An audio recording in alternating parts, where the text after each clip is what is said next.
Morning, guys. Apparently I'm a boomer and I can't figure this stuff out for the life of me. I had some funny stuff going on. Just hearing room noises. Can you guys hear me? Good morning. Let me try something.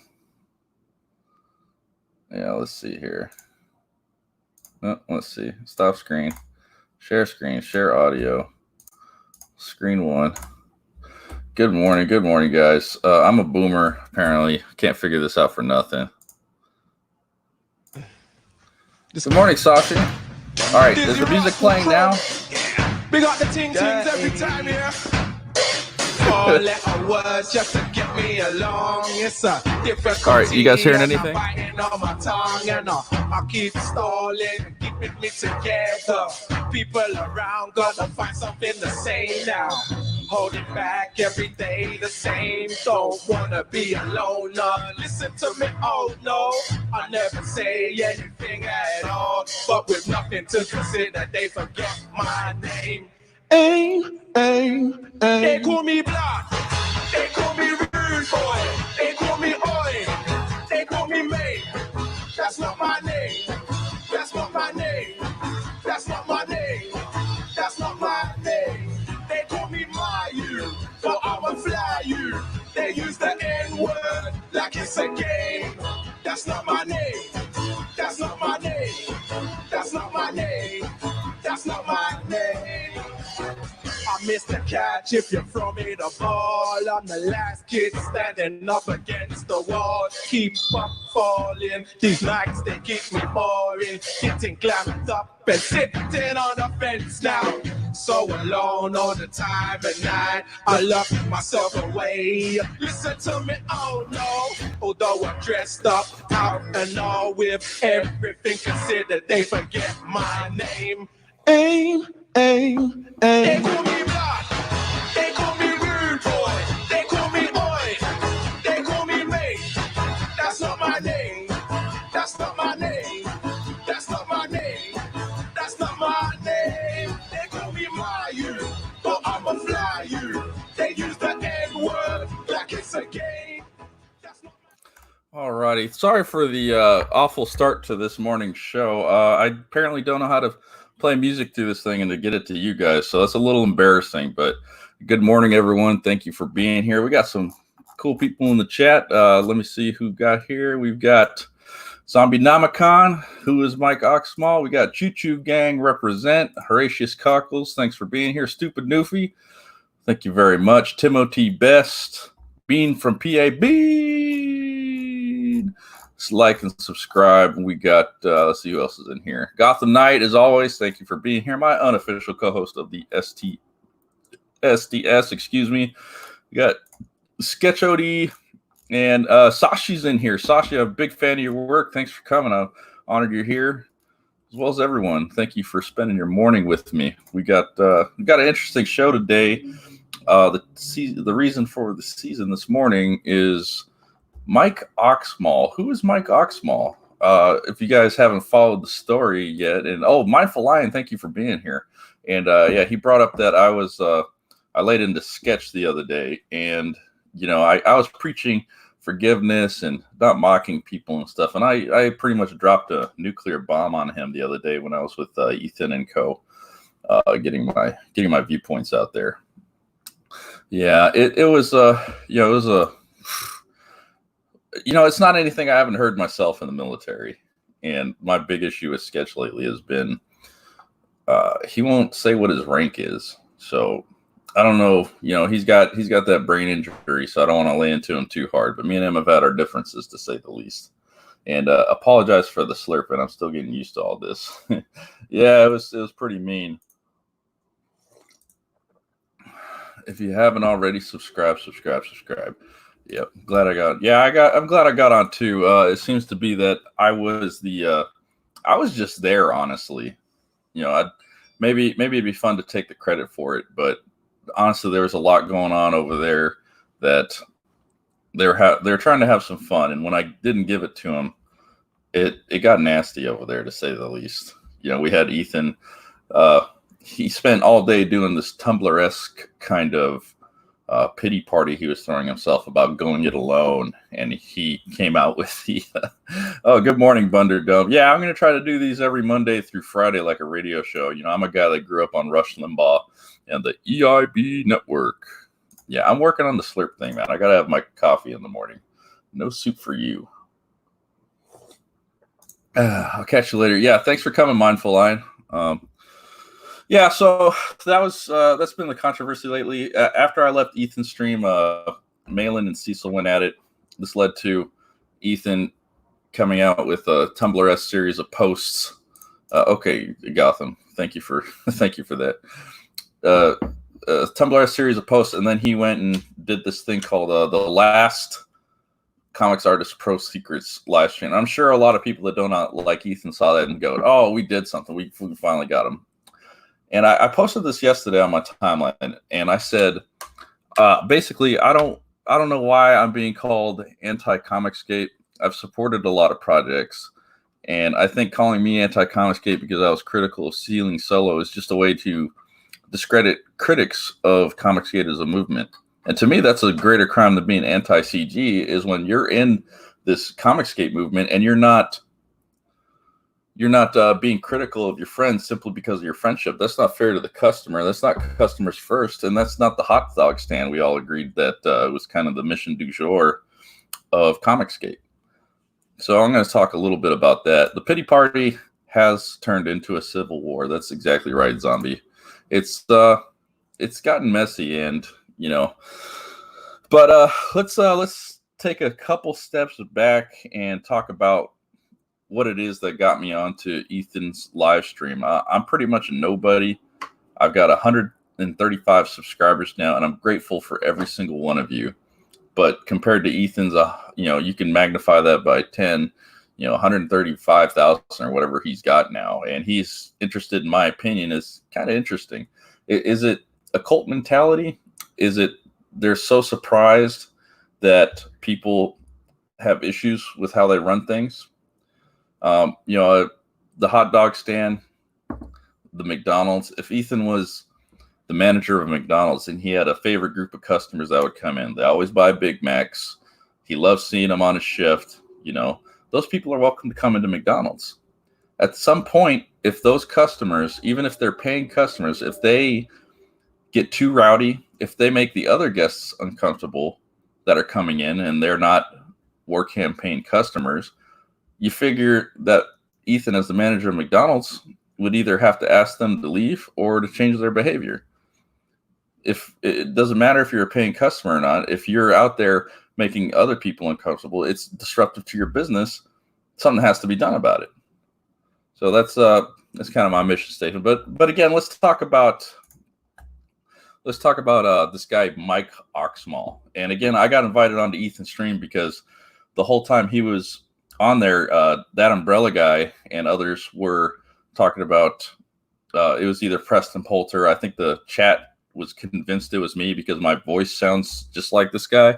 But I got a clip here that I think is pretty interesting, and I'll play that.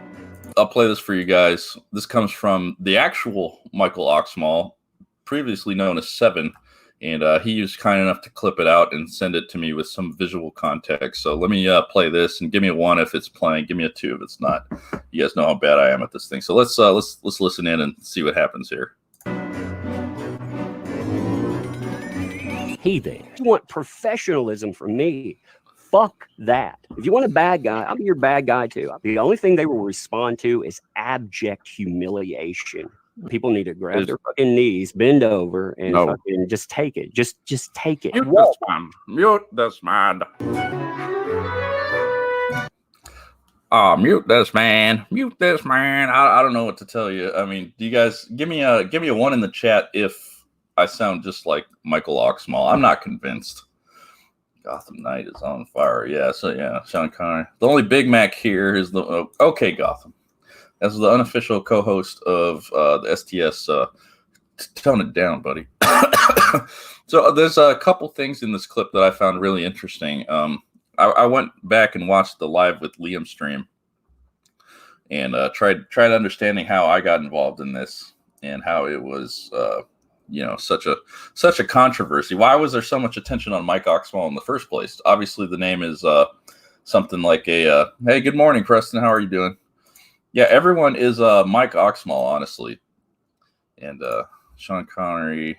It was Sean Connery. Yeah, see, everybody is Mike Oxmall. Anybody can throw their voice around like that.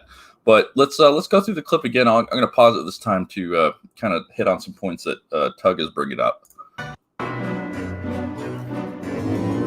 Yeah, they accused Preston of being Mike Oxmall too. So let me play the clip again. Hey there. You want professionalism? Yes, we all want professionalism, Tug.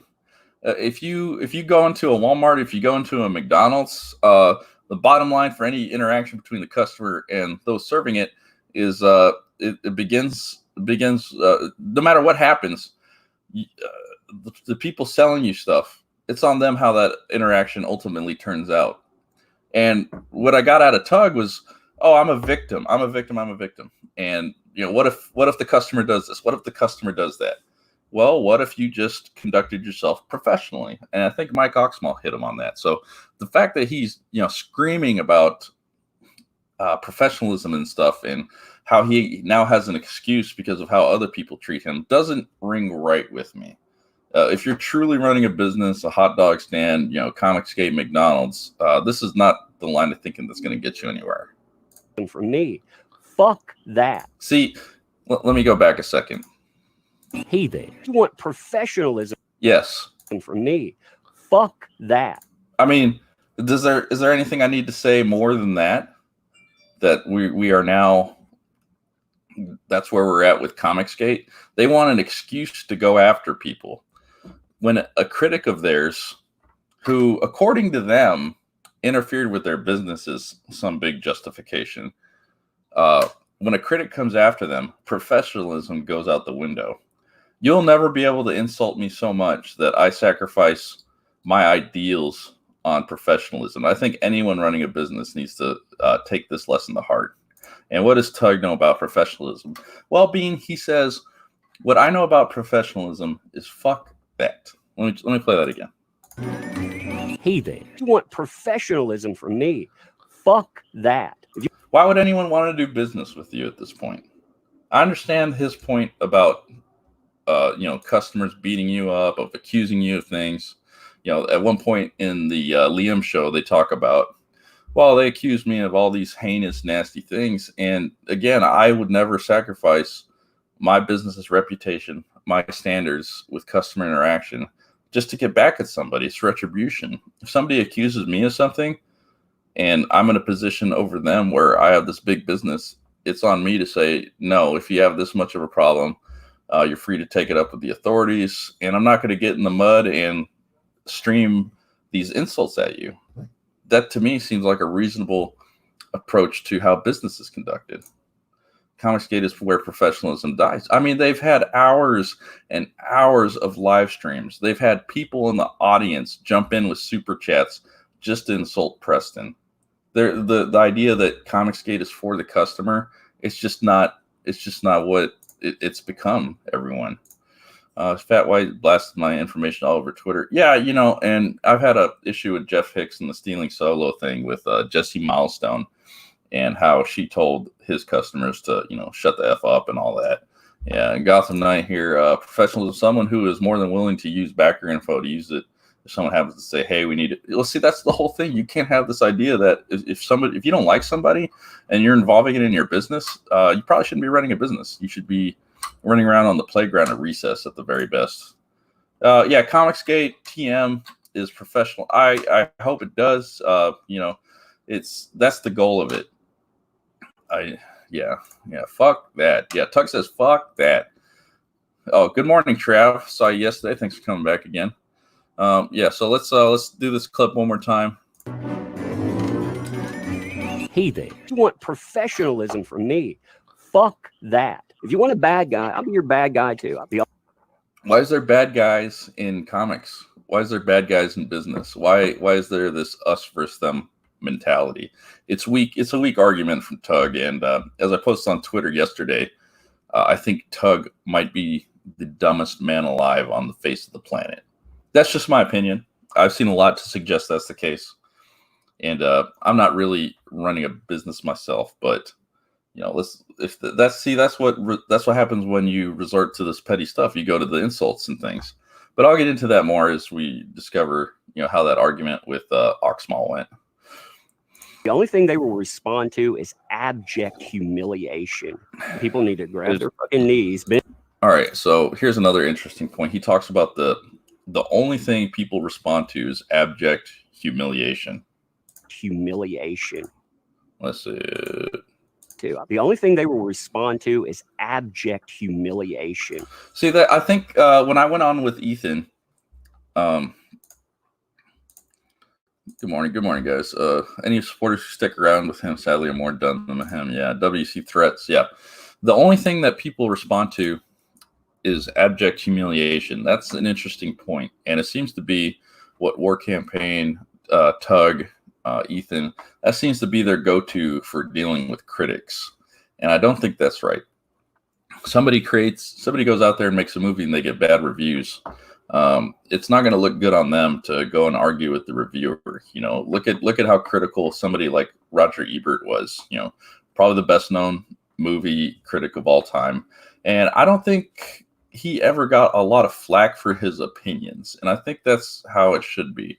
And that's part of the reason I'm very much against humiliation is pack behavior. Yeah, that's why we see the live streams and such. Not all animals functions in packs. Yeah. It's how they deal with critics. You could ask any War Campaigner, how did War Campaign come to be? They didn't like people going after Ethan Van Sciver. To me, that's not a really great way to run a business either. It's not. If you guys become fans of me over time, and my only ask is that you judge me by the content I put out and any interactions with somebody that I would have. That's between me and them, and hopefully this channel becomes my business, and I don't result to the petty insults, except the Tug. I think he's worthy of the criticism, and maybe that makes me a little bit of a hypocrite, but. This is Comicsgate is a lesson in how to not do things. Tug is making $55,000 on his Indiegogo for the littlest umbrella. Ethan's got the record for whatever it is that he's making money with Cyberfrog, and he's got a whole goon squad of people whose only purpose and their name is in fact a way to argue with people who should be critical of him. Trap 28 critique should be about objectivity with the side acquired knowledge. Yeah. Again, Roger Ebert made a whole career of critiquing things. Mike Oxmaul noticed a drop on someone's campaign. Sunday night, the campaign is sitting just under a certain figure, and yesterday it dropped by at least 1,500. Then after some rants. Yeah, Tug is one of those guys that always casts himself as a victim. And when we go through the Liam stream, I'll point out points of that. But let me continue with this. Yep. People need to grab their fucking knees, bend over. See, this is people need to grab their knees and they need to bend over. Tug is always a victim. He's always a victim, and he's never at fault for how things go, and he wants this excuse to go after people on a personal level. And fucking just take it. Just take it. No one's forcing you to take anything, Tug. If you don't like your critics of your comic book, of your YouTube channel, you simply have the option to not engage with them. But to go after them, personally insult them, get these super chats where people, cackle with glee as they spend $2 to insult Preston for his filmography. It's absolutely ridiculous. It's how they function. Mute this man. Yeah, I think Mike Oxmall was having a lot of fun with Tug. And so that's the clip. I think it's concerning. I think it shows a culture rot in Comicsgate. It's not about the customer at all. It's about protecting Ethan Van Sciver from critics. The Fandom Menace. My dust-ups with them over the stealing solo. Why not criticize Jeff for how he handled that? With Tug, why not criticize him for how he approaches business? Yeah, we got some interesting stuff about the Ethan stream, but I'm going to go ahead and try to EFAP this a little bit. If you guys want to run voice analytics and tell me if I sound like him, I'd be tickled pink to hear it. And let's just go through this a little bit. So Apparently, Ozart noticed this guy in the chat. And I think he'd been trolling for a couple days, apparently. But they found him good enough to go ahead and talk to him, and they invited him on. They were good enough to do that. And I'm no fan of Liam whatsoever. But this is this is pretty funny stuff. And I'll be going through it, trying to get through the interesting parts. And there's a little bit of a lull in the beginning, but let's just go ahead and see what's going on with this. Here we go. Sorry. I'm sorry I'm sorry you guys have to see Liam on your screen. I say on the topic before we move on. No, it's fine. Okay. Yo, how you doing? Hi, can you hear me? Yeah. Okay, I'm afraid that my uvula is swollen. I'm afraid that my uvula is swollen. It's about protecting the Ponzi scheme. Yeah, that's a valid criticism. There's some interesting things going on with the money. And, Violetta, I like how you said that without referring to anyone's physical characteristics to get an insult out of it, Yeah, he's someone having a meeting asked the boys, how do we stop this Mike Oxmall? I don't know. So orange. Yeah, he's pretty orange, I've had my differences with Liam, and he's welcome to come on and argue with me since, he banned me from his channel for being anti-Comicsgate. So I'm not going to let that Millhouse tell me what I am a part of, what I'm not a part of. I'm all for everyone's campaigns being successful. So I don't know how that counts as anti-anything. Human Sunbeams. Yeah, Liam might be moving in on the Human Sunbeam territory. He's burning out the colors on my monitor. Mike sounds like Buffalo Bill, kind of. Yeah, I think that came up from Cecil, maybe. Let's go through it a little bit. I have a problem smoking, so yeah, don't smoke, guys, if you can help it. I don't do live streams either, so I'm a little nervous. So I appreciate That's okay, man. Everyone has their first stream. You've got something you want to talk about, you're welcome to come here and express yourself freely. Yeah, that's good on you, Liam. Good on you. I have so many disagreements with you, but seems like you're putting some effort into hearing out some customers, though those not critical of CG to a certain extent. Deeply appreciate your bringing me onto the stream. Thank you very much, Oz and Liam and Umbrella Guy. Thank you for being here. Mostly, no worries, Michael. Yeah. Hey, Michael. So during the stream, Oz Art was messing with Mike Oxmall a bit, and I thought that was pretty interesting. This is something about sarsaparilla and cheese sandwiches and stuff. If you can't take sketchity, I don't know how you say your name, sketchity. If you can't take proper constructive criticism, you cannot be the tastemaker in your craft. Yeah. Jake DeChain, thank you for being here, brother. Mike Oxmall must be stopped. He will destroy us all. Yes. He might even uppercut our mothers, but hard to say. Protect your orbital sockets. Andrew J. Yeah, okay. Got you guys. Let's keep going. Yes, sir. Can I ask you a question? Yes, sir. Do you drink sarsaparilla? No, I'm gargling salt water right now. Yeah, he's a true menace. I have some ginger ale, but I don't have any sarsaparilla. Not. Yeah. Exercise. Look at some of the art at the beginning. Look at the most recent art. Well, hopefully this is the beginning of my art as a YouTuber, and hopefully, years down the road, I gotta still have an audience, and everyone's still with me. We can laugh at these streams and stuff. He can't keep getting away with this. Yes, that's true. Do you drink it though? No, I can't say that I do. I think, to Ozart's credit, he was just having fun. I was watching your show last night, and you guys know I'm a detractor of Comicsgate right now because I think there's a lot going on in Comicsgate. And I think that the line for me now that I have to walk away is interviewing Preston's ex-wife. And I feel that's a line that we're crossing, that we're infinitely far away from comic books. And now we're just digging up drama between a married couple that failed their marriage. I'm divorced myself. I can't imagine the horror that Preston brought on himself now. So I would just like to know what the intention. Let me ask you this. So this is a really good point that he brings up. I think it was maybe in this stream or before that Liam's co-host Oz was reaching out to Preston's ex-wife, and that was really interesting to me. Pocket Jacks, are you Mike Oxmaul? What do you have? Oh yeah, Bunderdome thinks it does sound like me. I don't know, Bunderdome. You know, who could Mike Oxmall be? And so, you know, Mike Oxmall, is he right in bringing up that it's kind of sketchy, questionable? I couldn't agree with him more that to ask this, why is Oz Art reaching out to Preston's ex-wife to get dirt on him? There's no other reason to bring her into this. If she was interested in talking to them for whatever reason, but I haven't heard Preston really talk about his ex-wife at all, unless it's in reference to this. And I think it's completely crossing the line. There's nothing about selling a comic book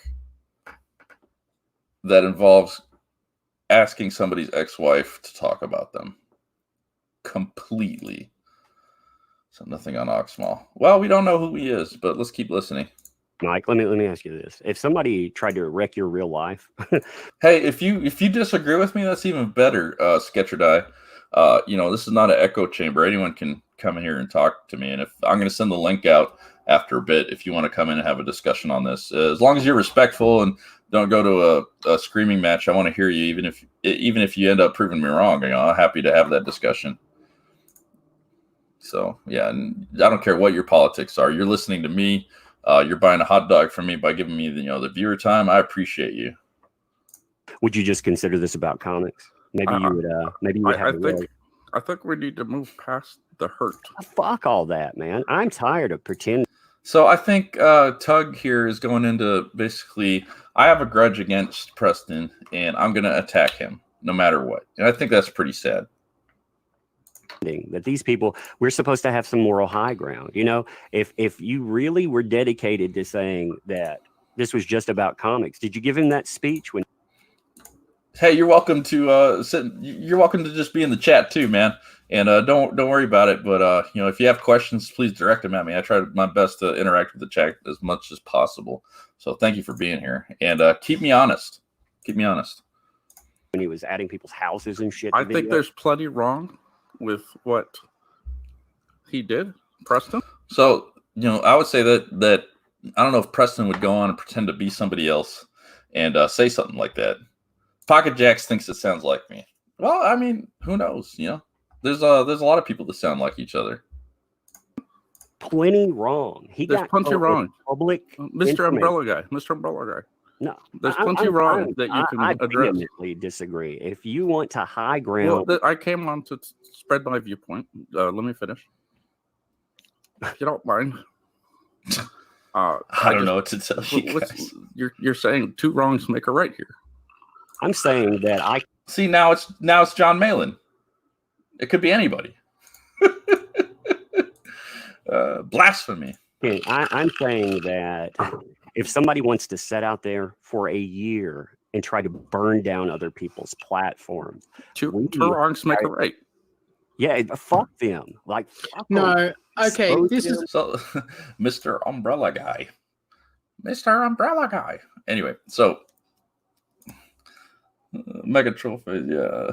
Voice, it kills me. I appreciate Mike Oxmall's polite. I do too. And I think we all need, anytime you're engaging with somebody that you disagree with, if you can disagree with them and come away still being friendly to them, I think that's the best credit you can make to your argument.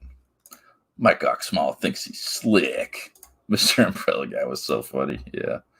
Tug sure dwells on fuck them. Yeah, this is, keep in mind, these are potential customers. So you're saying this down. You're saying this isn't about high ground. You're saying this isn't about comics, Michael. And I understand that to a degree. I mean, you could look. I hope you do, Liam. And go like, "Hey, let the man speak. Let the man speak. He's only got a short time. Let him speak. He's on his Michael. Sorry, Michael. I just think that Comicsgate would do Before better. You start though, Mike. Yes, sir. You ever tried sarsaparilla, Mike? This sarsaparilla thing kept coming up. I have no idea what to make of it. No. I don't know what that is. Okay. How come you've never tried it? I don't know. Sorry, go on. I'm just drinking out at the moment. Go on. Anyway, sorry to interrupt. Go. I think that Comicsgate would do best at this point to just stop interacting with Preston. Stop the live. That's a good point. And I think we're going to see Tug argue that, no, we must fight. We must do all these unprofessional things. Tried that. We tried that. It's not Tug's fault that he's going to go and do hours-long live streams making fun of Preston. He has to at this point. Doing my best. Yeah, I hope you're doing well, Preston. Check him out tomorrow on the Writer Circle on Pocket Jacks Comics. It's a good show. Now it sounds like me. Oh, come on, guys. We tried it. We repeatedly told him to leave us alone. That. You know, being the bigger man would serve. Yeah. Bigger man, get your house put in videos and shit. Fuck. I'm a victim. I must engage in these unprofessional things. This is Tug being a victim. It's never. The only thing they will respond to is abject humiliation. They will be humiliated. So your only purpose in bringing Preston's ex-wife on is to embarrass and humiliate him. Yes, it's to embarrass him. The only purpose you have to bringing Preston's ex-wife into this is to embarrass and humiliate him. And the first thing Tug says is yes. That's how petty things are right now. They want to fight with. They want to dig up somebody's ex-wife for this shit. It's absolutely ridiculous. If you went into Walmart and you returned something, Walmart wouldn't go on a live stream and talk about your ex-wife. No. Oh yeah. Let me clear this up. 1 minute, Tug. This is talking about my channel here, and I don't want there to be any misconstrued things here for later. So let me clear something up.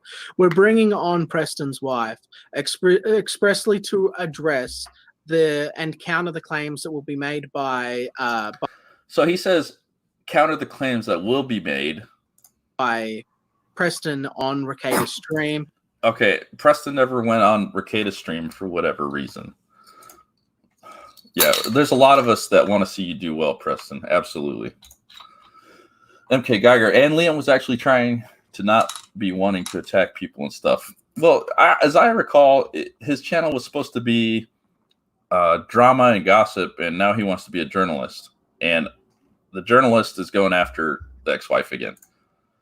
Good morning, Vicky. I work listening. Don't forget DA Talks, and I will be talking SJW. Oh, okay. That should be a good show. 7 p.m. Eastern on DA's channel. Yeah, DA has a really great channel, and him and Vicky have been doing some excellent vigilante journalism. Go check that out.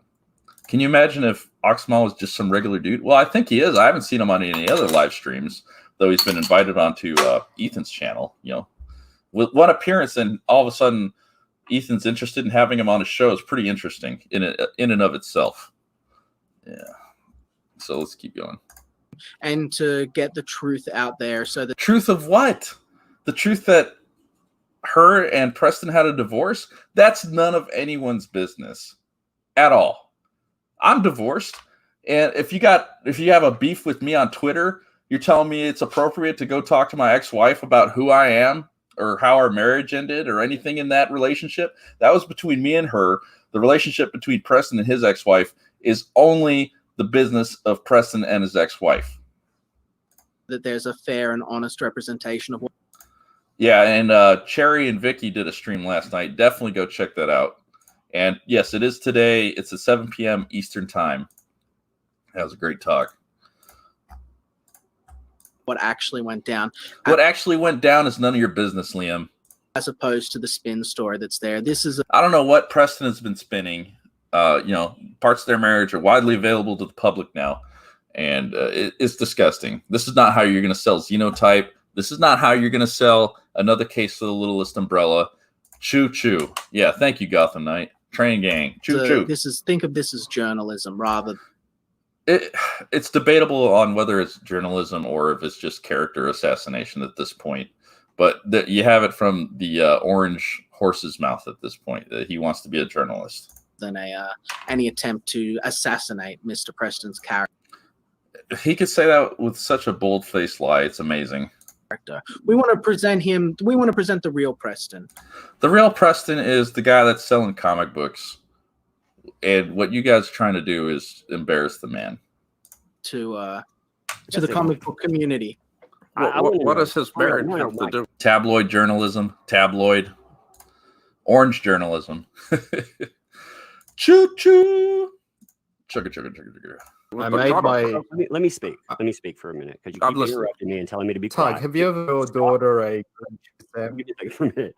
I want to know with Michael, at what point would you respond to somebody? At the point that they try to professionally tie. Here's the answer to that, Tug. Never. If you're running a business, you never engage with your critics like that.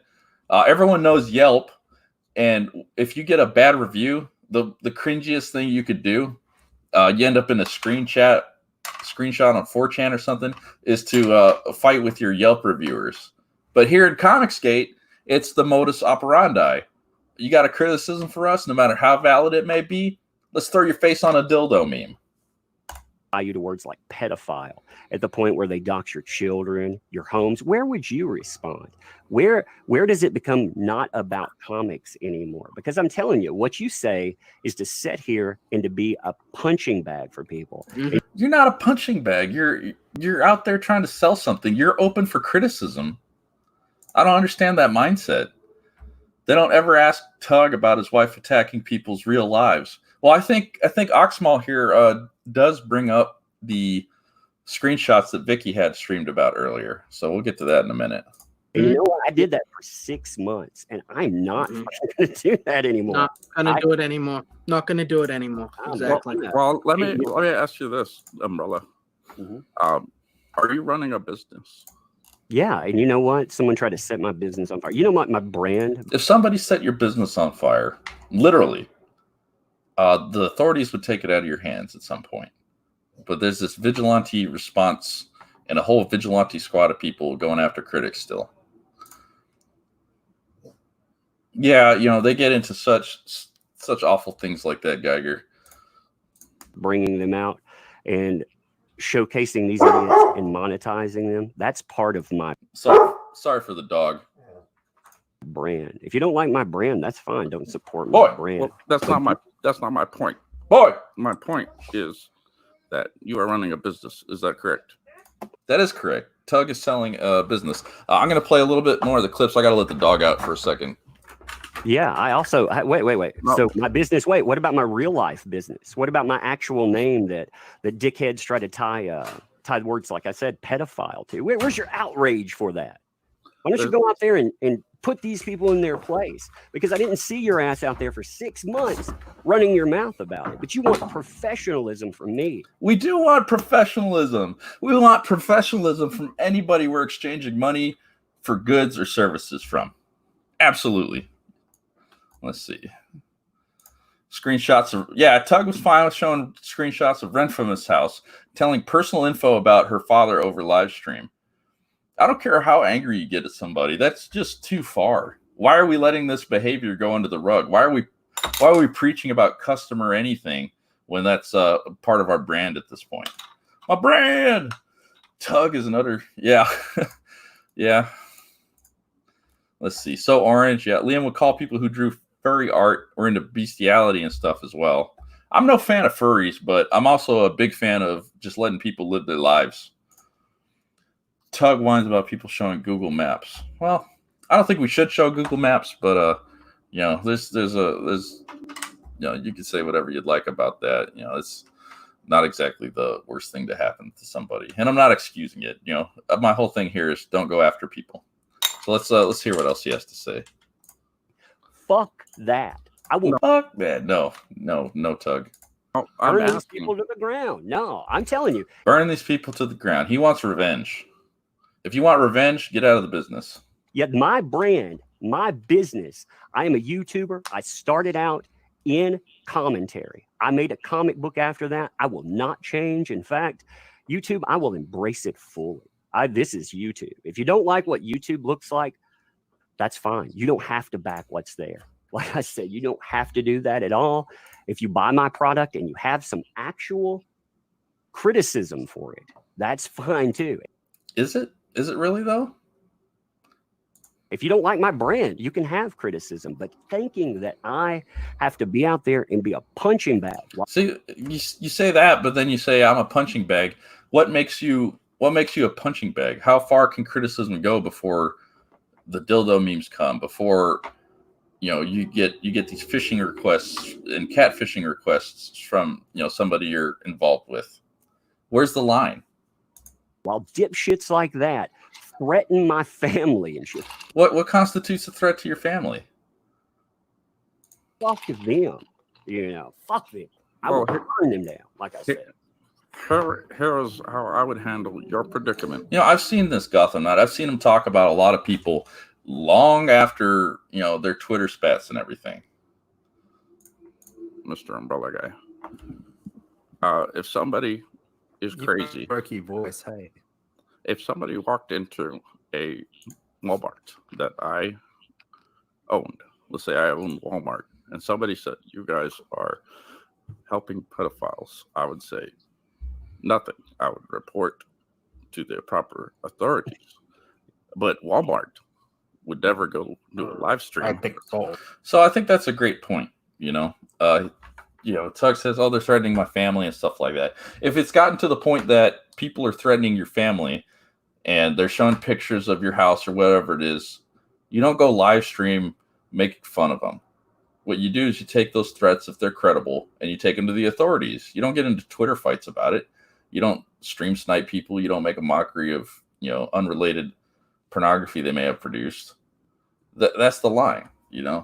Funny how Tug used to call for professionalism from the big two pros, yet some of them were being used as punching bags by certain elements. Yeah, that was when I got into Comicsgate. That was the whole thing. It was Zach looking at Simple Zach looking at comic books and talking about how bad the professionals were, and it was kind of shocking to me.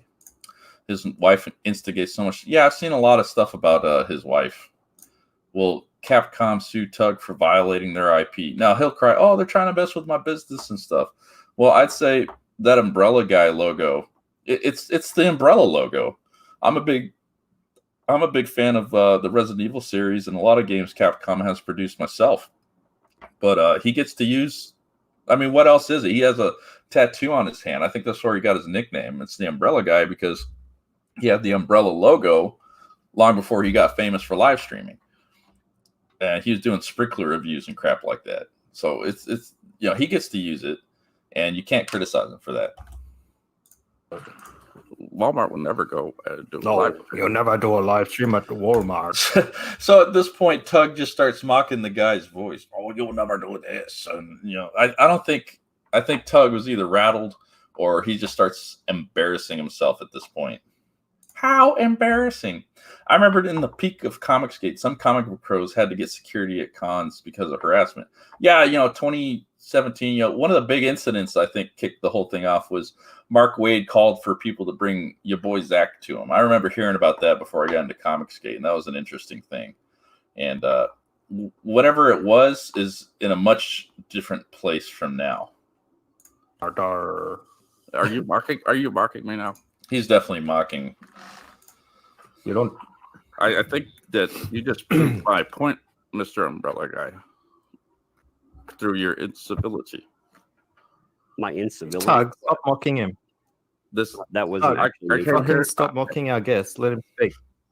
Am I wrong? Oh, you asshole. That was not me, actually. I feel like. Yeah, he goes to mocking people. He can't have an honest discussion. That since you mocked me, that proves my point. I did not. Since you mocked me, that proved his point. Mock you. Good God, man! Like you want a victim. If you want to be a victim in this, first of all, I'm not. I didn't mock you. I was just talking to you. Somebody else actually said something. So I think at this point, Ozart actually mimicked that Umbrella Guy, which is ironic because they're accusing this guy of mimicking a voice or disguising it, and Mike Oxmaul got confused by it. But if you want a bad guy, I'll be your bad guy too. I'll be everybody's bad. I think you're proving the bad guy. Do you back my business? Let me ask you that. So this is the most interesting point I found in the whole exchange. So Tug's asking him, do he back his business? Why would I back my business? Let me ask you this: would I back it down? That's a great point.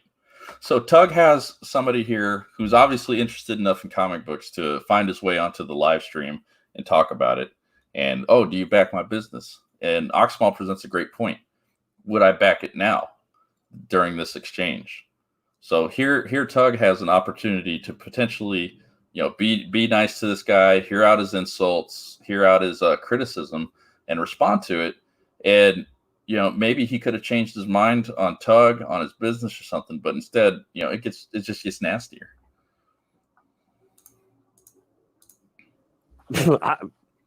He scoffs. That's interesting. You had an opportunity to sell me a comic book right No, now. you wanted me to sit here. You wanted me to sit here, bend over. So again, Tug goes to the victim narrative. I'm a victim. Instead of trying to sell this man a comic book, like he points out, Tug just wants this. He wants to be vindicated for having suffered criticism. Over and act like a bitch for someone like Preston Poulter. He wants somebody to bend him over and act like a bitch for Preston Poulter. Not a businessman. Once I took advice from people like Mr. Umbrella Guy, Mr. Umbrella Guy, if I wanted to insult you, I would. If I wanted to insult you, bring up the DMs that Vicky showed. All right, so Vicky made a video. Yeah, I was on Doug's show yesterday, Dave. Yeah, that was fun. Doug is a gentleman and a scholar.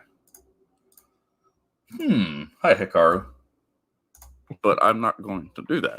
Oh, if I want. So Vicky posted this video about screenshots that allegedly his Tug's wife sends to other men. And I think he presses Tug on this a little bit. What is this? What is this bend over stuff? What kind of hot dog stand is it? You know, it's interesting that they went for the hot dog analogy. I'll say that much. To insult you, I would bring up those DMs. So again, you know, Tug's response to this is to immediately go to mockery, and that seems to be a cultural issue within Comicsgate at this point. And say that. Sir, I told you. You want to get personal and shit, and you want to play games. There's nothing but personal. No. You wanted good point, Oxmaul. You want to play, Mr. Umbrella Guy. You're embarrassing yourself. Right you are very embarrassed with yourself. No, I'm actually having a lot of fun with you. Now, all these personal insults, Tug wants to play it off like he's having fun. I don't think he's having a lot of fun here. Because no, you know, you're not again. You can't even take. Listen, you can't even take. Listen to me. I'm a victim here. I'm making 50 grand on a comic book, and I'm a victim because one guy has an issue with me.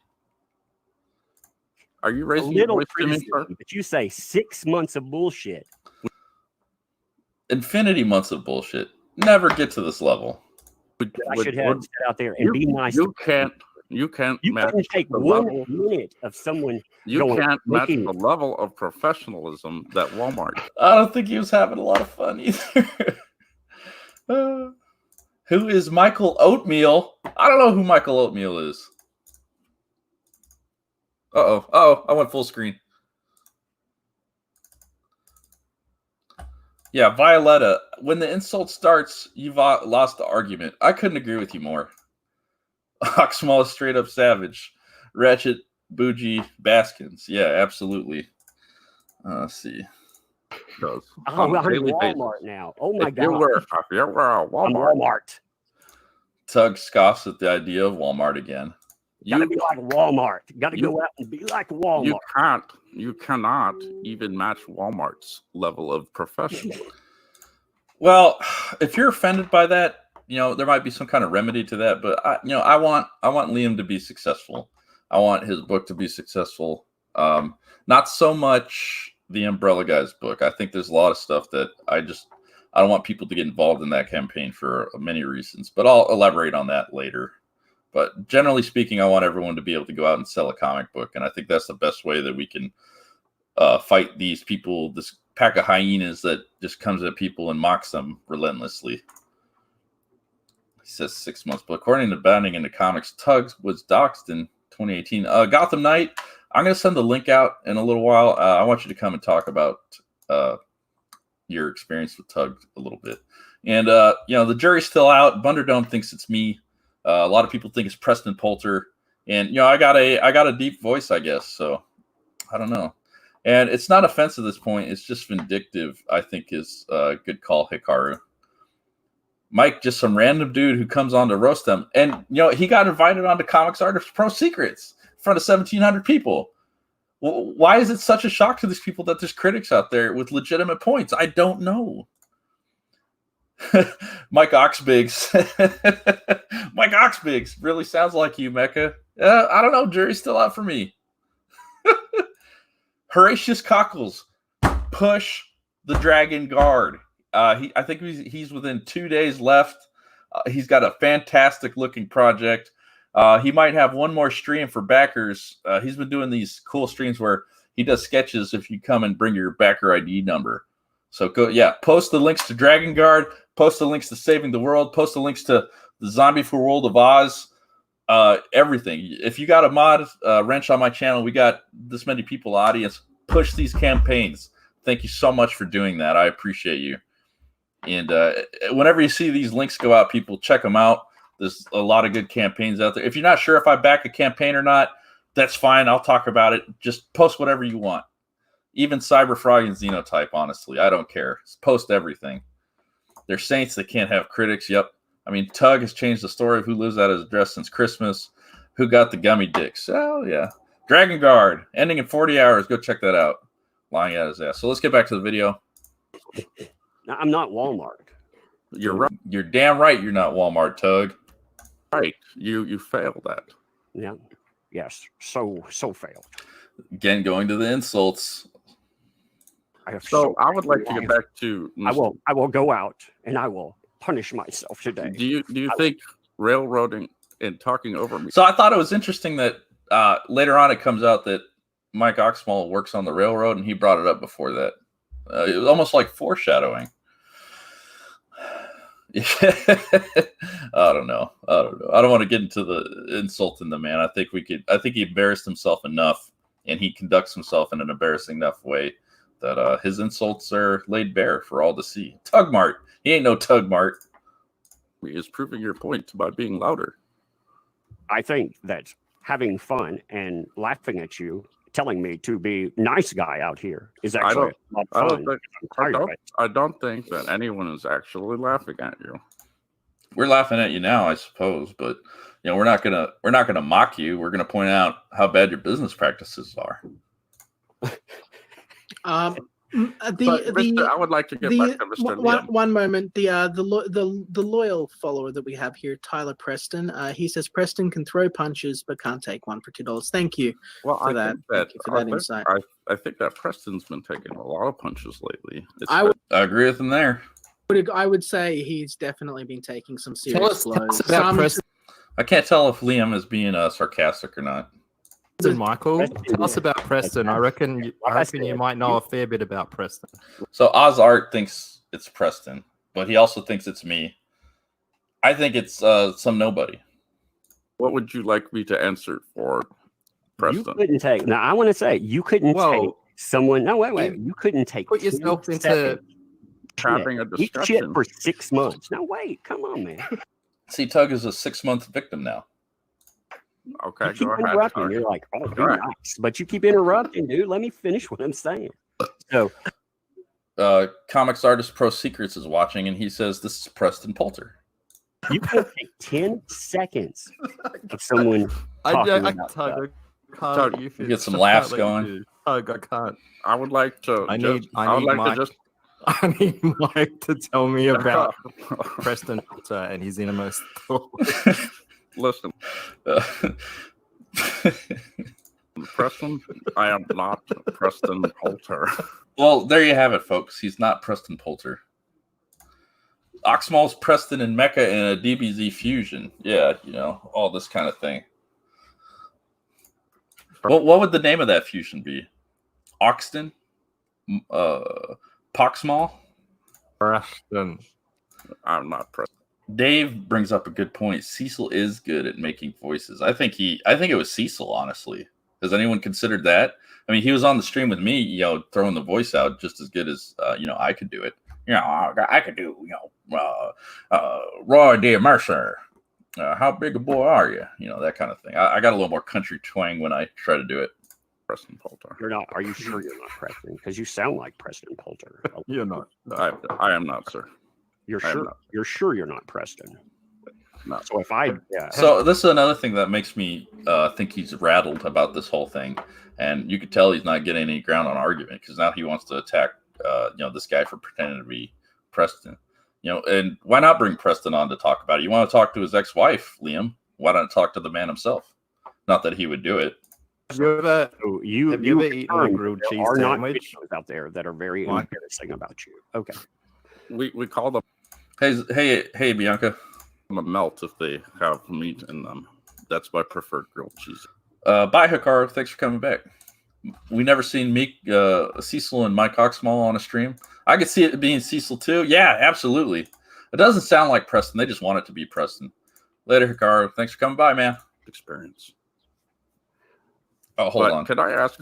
He's asking about grilled cheese sandwiches. I thought this was pretty funny. Saying about you. Okay. We call them a melt if they have meat in them. That's my preferred grilled cheese experience. Yeah, he's absolutely right about that. If you got a cheese on bread, that's a grilled cheese. But the second you put anything else into it, it becomes a melt. That's exactly right. And there's a whole subreddit called grilled cheese. And somebody came on, it's like, no, you can't call it a grilled cheese if you put meat in it or you put other ingredients into it. Totally shut down the subreddit. Interesting little piece of internet history. But could I ask Grilled Liam? cheese. Do you get a McDonald's at all?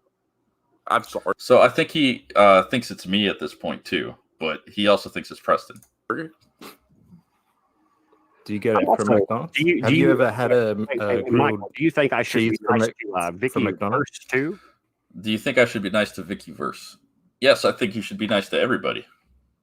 Do you think I should be nice to Vicky Verse too, since you brought her into this as well? Do you think I should be nice about all of the weird day ops that she's been running? No matter what happens to you, you should be nice to people. You should love your enemies.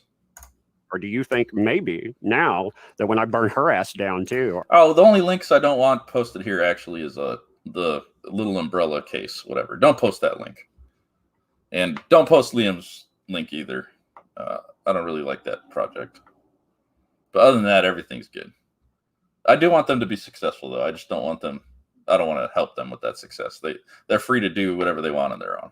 I just can't support Liam or that umbrella guy lately. But I'm not going to try to interfere with their business. Are you going to cry for her as well? Do I sound like I'm crying? Yeah, yes, you do. I hear it Do I sound like I'm crying? He kind of does. very much. Well, let me ask you this, Mr. Umbrella Guy. Let me ask you this. You are Preston. Admit, this has got to be Preston Poulter. No, sir. You said I did see Doug's burn. Yeah, I actually participated in that burning, actually. just like Preston Poulter. No, sir. Let me ask you this. Was there any truth to Vicky's DMs? So at this point, he gets really upset that this was brought up. Again, Vicky presented some DMs that allegedly show Tug's wife catfishing somebody, getting dick pics, enjoying it, sharing all these amorous thoughts with each other. So he's a little sensitive on this. That she showed between your wife and another man. Dramatic pause. Do you think there was truth in that? Or do you I think saw screenshots, and Wow. no one bothered a to refute them. shot about Michael asking to suck Preston Poulter's So he deflects and insults when confronted with this.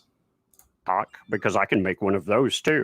The I mean, difference there, Tug, is that Vicky had pictures. Gotham, if you don't get ones in the chat, it could also be that people are listening on their phones or driving or something. So don't take it personal. What's going on with the voice there? Ox could just be a voice change or anything, but what's Tug got down his throat? That's an interesting question. Oxmaul is woke. Yeah, I'm not woke or SJW. And in fact, I'm a critic of politics like that, but I think calling stuff SJW at this point is almost kind of cringy. And I want to get away from using that. And any kind of SJW politics I criticize, I want to criticize on their merits or lack thereof.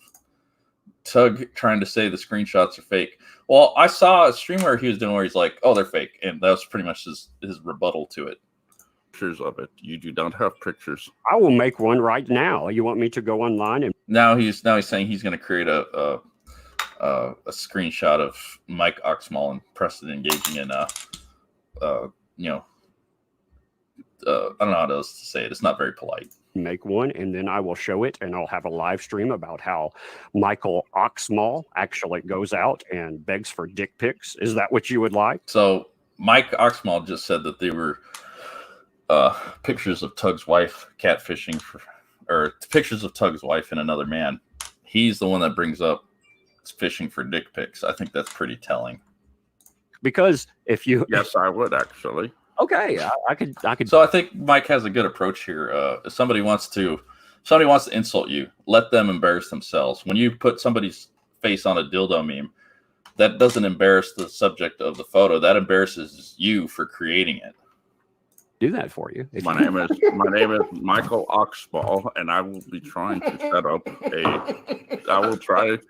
up a Twitter in order to see it. Fucking Mike Oxmaul. There's an Oxmaul out there in the world. Oh Lord, you missed the whole point. Well, I think I'm making good points here, and you're mocking me. You are making great points. Very, Mr. Umbrella Guy. So you unequivocally deny that there's any truth to those DMs. I unequivocally think that you are out here trying to freaking. My question. You are trying. Yeah, he never denies this. He just insults. He offers to create these photos and screenshots and stuff like that, attacking Mike again. Poor old Mike. I think this is a sign of guilt. My question have any merit to it. You are trying to deflect for Preston Poulter because I didn't come on here to talk about Preston Poulter. I came in here to talk about bringing Preston. No, you came in here to act like you came in here to say we all need to be nice to these people again. Yes, you do. They're your potential customers. So here's the thing with CG. It's about the customers, right? Here's the part they missed out on. It's also about the potential customers. You can change people's minds with good interaction, even when they don't buy stuff from you. Again, you understand the concept. You want professional. Does Walmart deal with fucking people trying to? I think Oxmall definitely did try to be a gentleman. Absolutely. Sketchity, that always bothered me. Why would a comics group ask for penis pics for initiation? I would avoid that like the plague. In fact, I would avoid all these business practices like the plague at this point. They don't answer the question, then accuse me of something? No, they accuse Oxmall of something, Violetta. Which diverts to having to defend himself. Yes, agreed. To wreck them. It's I think the term for it is ad hominem. It's attacking the person and not the argument. Do you know how? Does Walmart deal with? Do you think they even acknowledge that?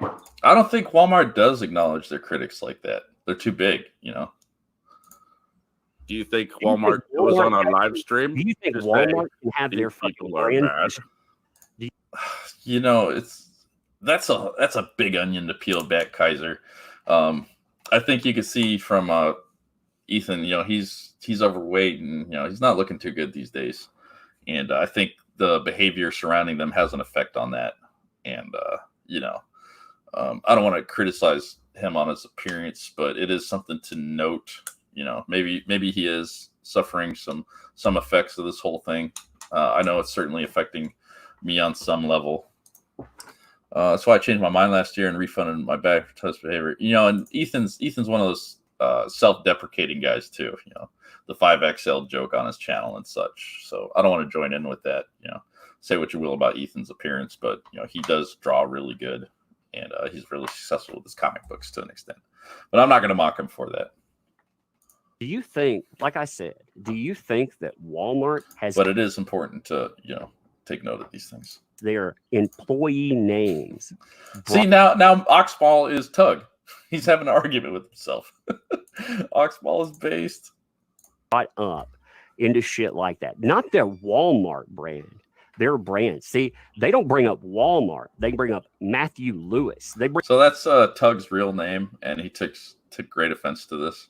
Bring my name into it, my professional name, and try to hitch me to words like fucking pedophile.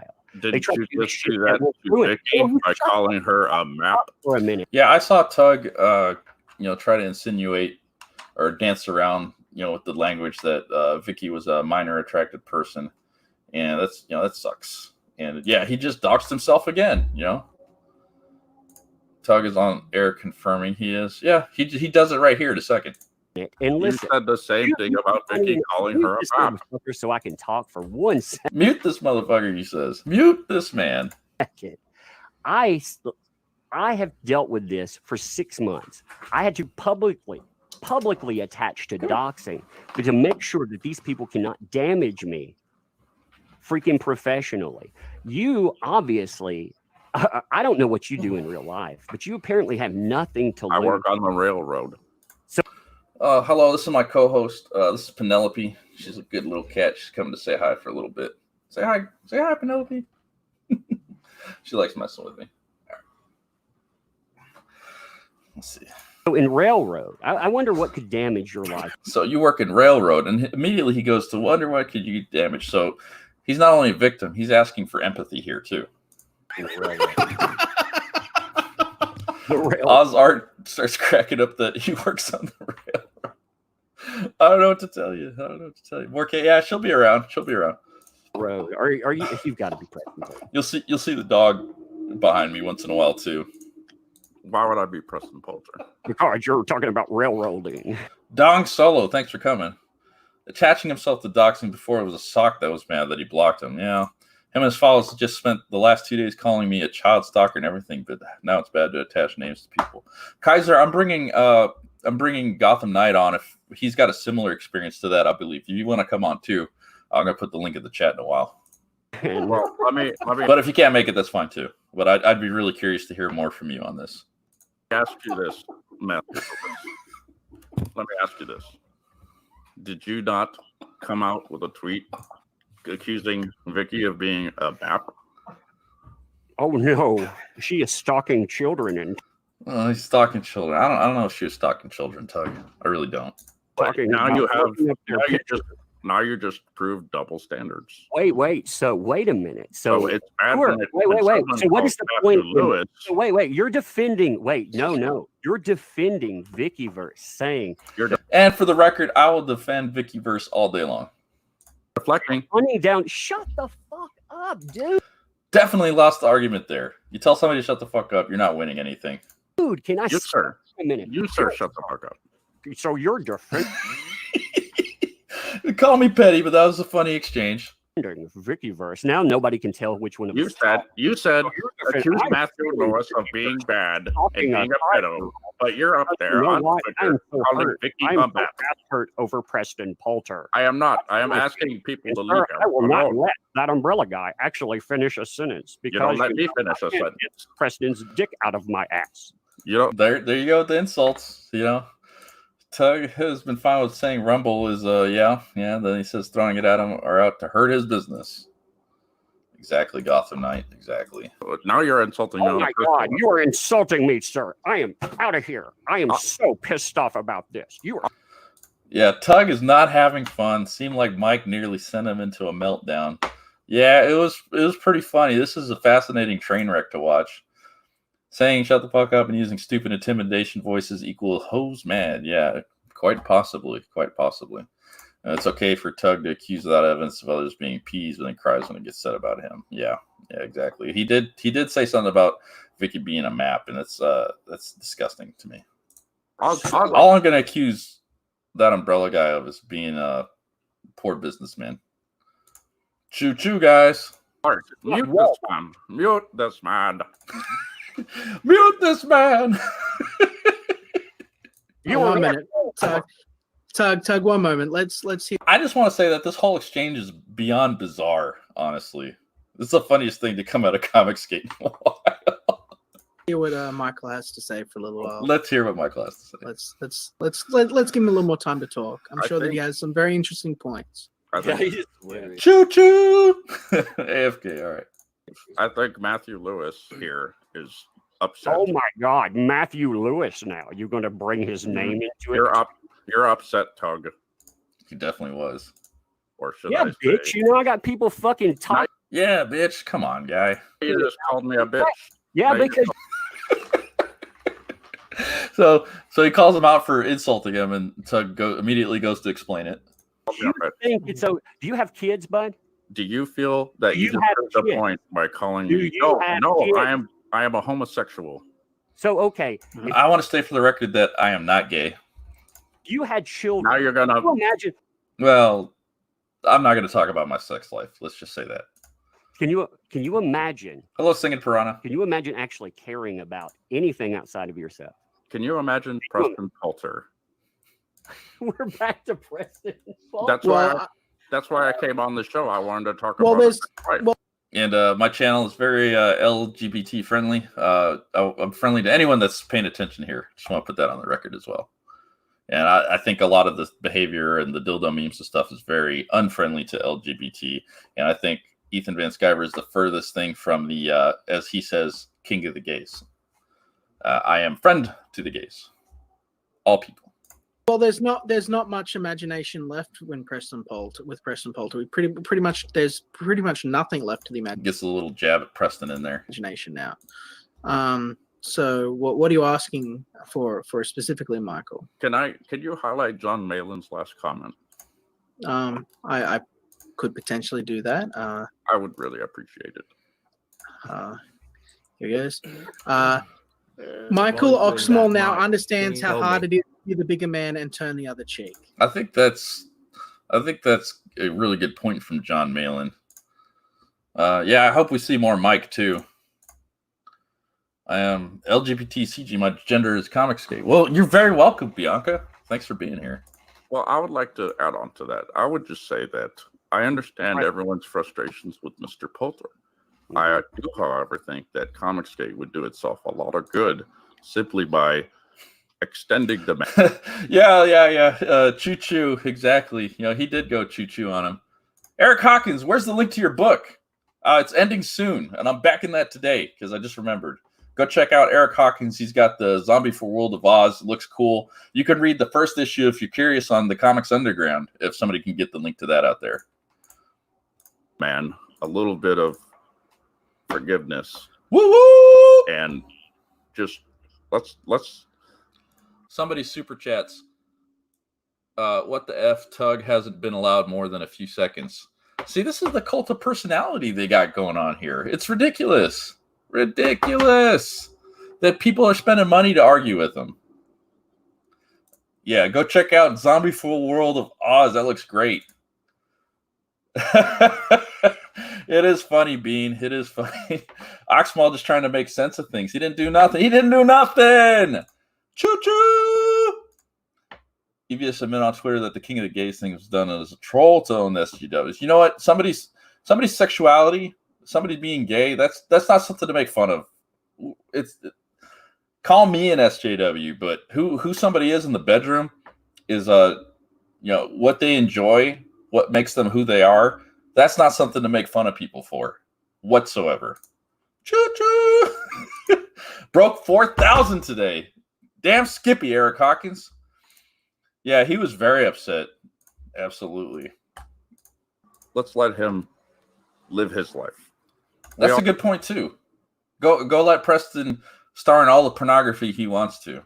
Personally, not my cup of tea, but I think if he wants to do it, I don't think any less of Preston or differently really for him. I don't care what he was doing. As long as he wasn't hurting anybody, as long as it was consensual, go get your freak on, dude.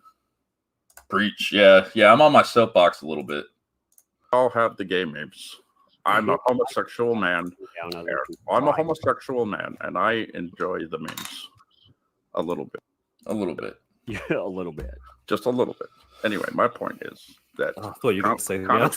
I think you enjoy something. Well, let's not laugh at me like that just yet. If you want to make fun of me for being gay, we can talk to my boyfriend. That's not what we're doing here. No. Good on you, Liam. Again, that's not something to make fun of people for at all. And to me, Mike Oxmall sounds like an older gentleman. I'm thinking like he's in his 50s or something. So, he's probably somebody who's, spent a lifetime getting made fun of. And, I'd love to get him for an interview and find out what that's all about. But, I don't think anything phases him. That's why, never live streaming before he came on and owned Tug. Yeah. Mike's boyfriend will learn them. Yeah. Who knows? Yeah, oh man, Saving the World. That's one of my favorite indie books I've ever backed. Go check that one out. It's a really good origin story, and Tonic Mole has so much fun with it. And I think he's going on Doug TeNapel after I recommended it to him. Save the World #1 was great. Yeah, it was.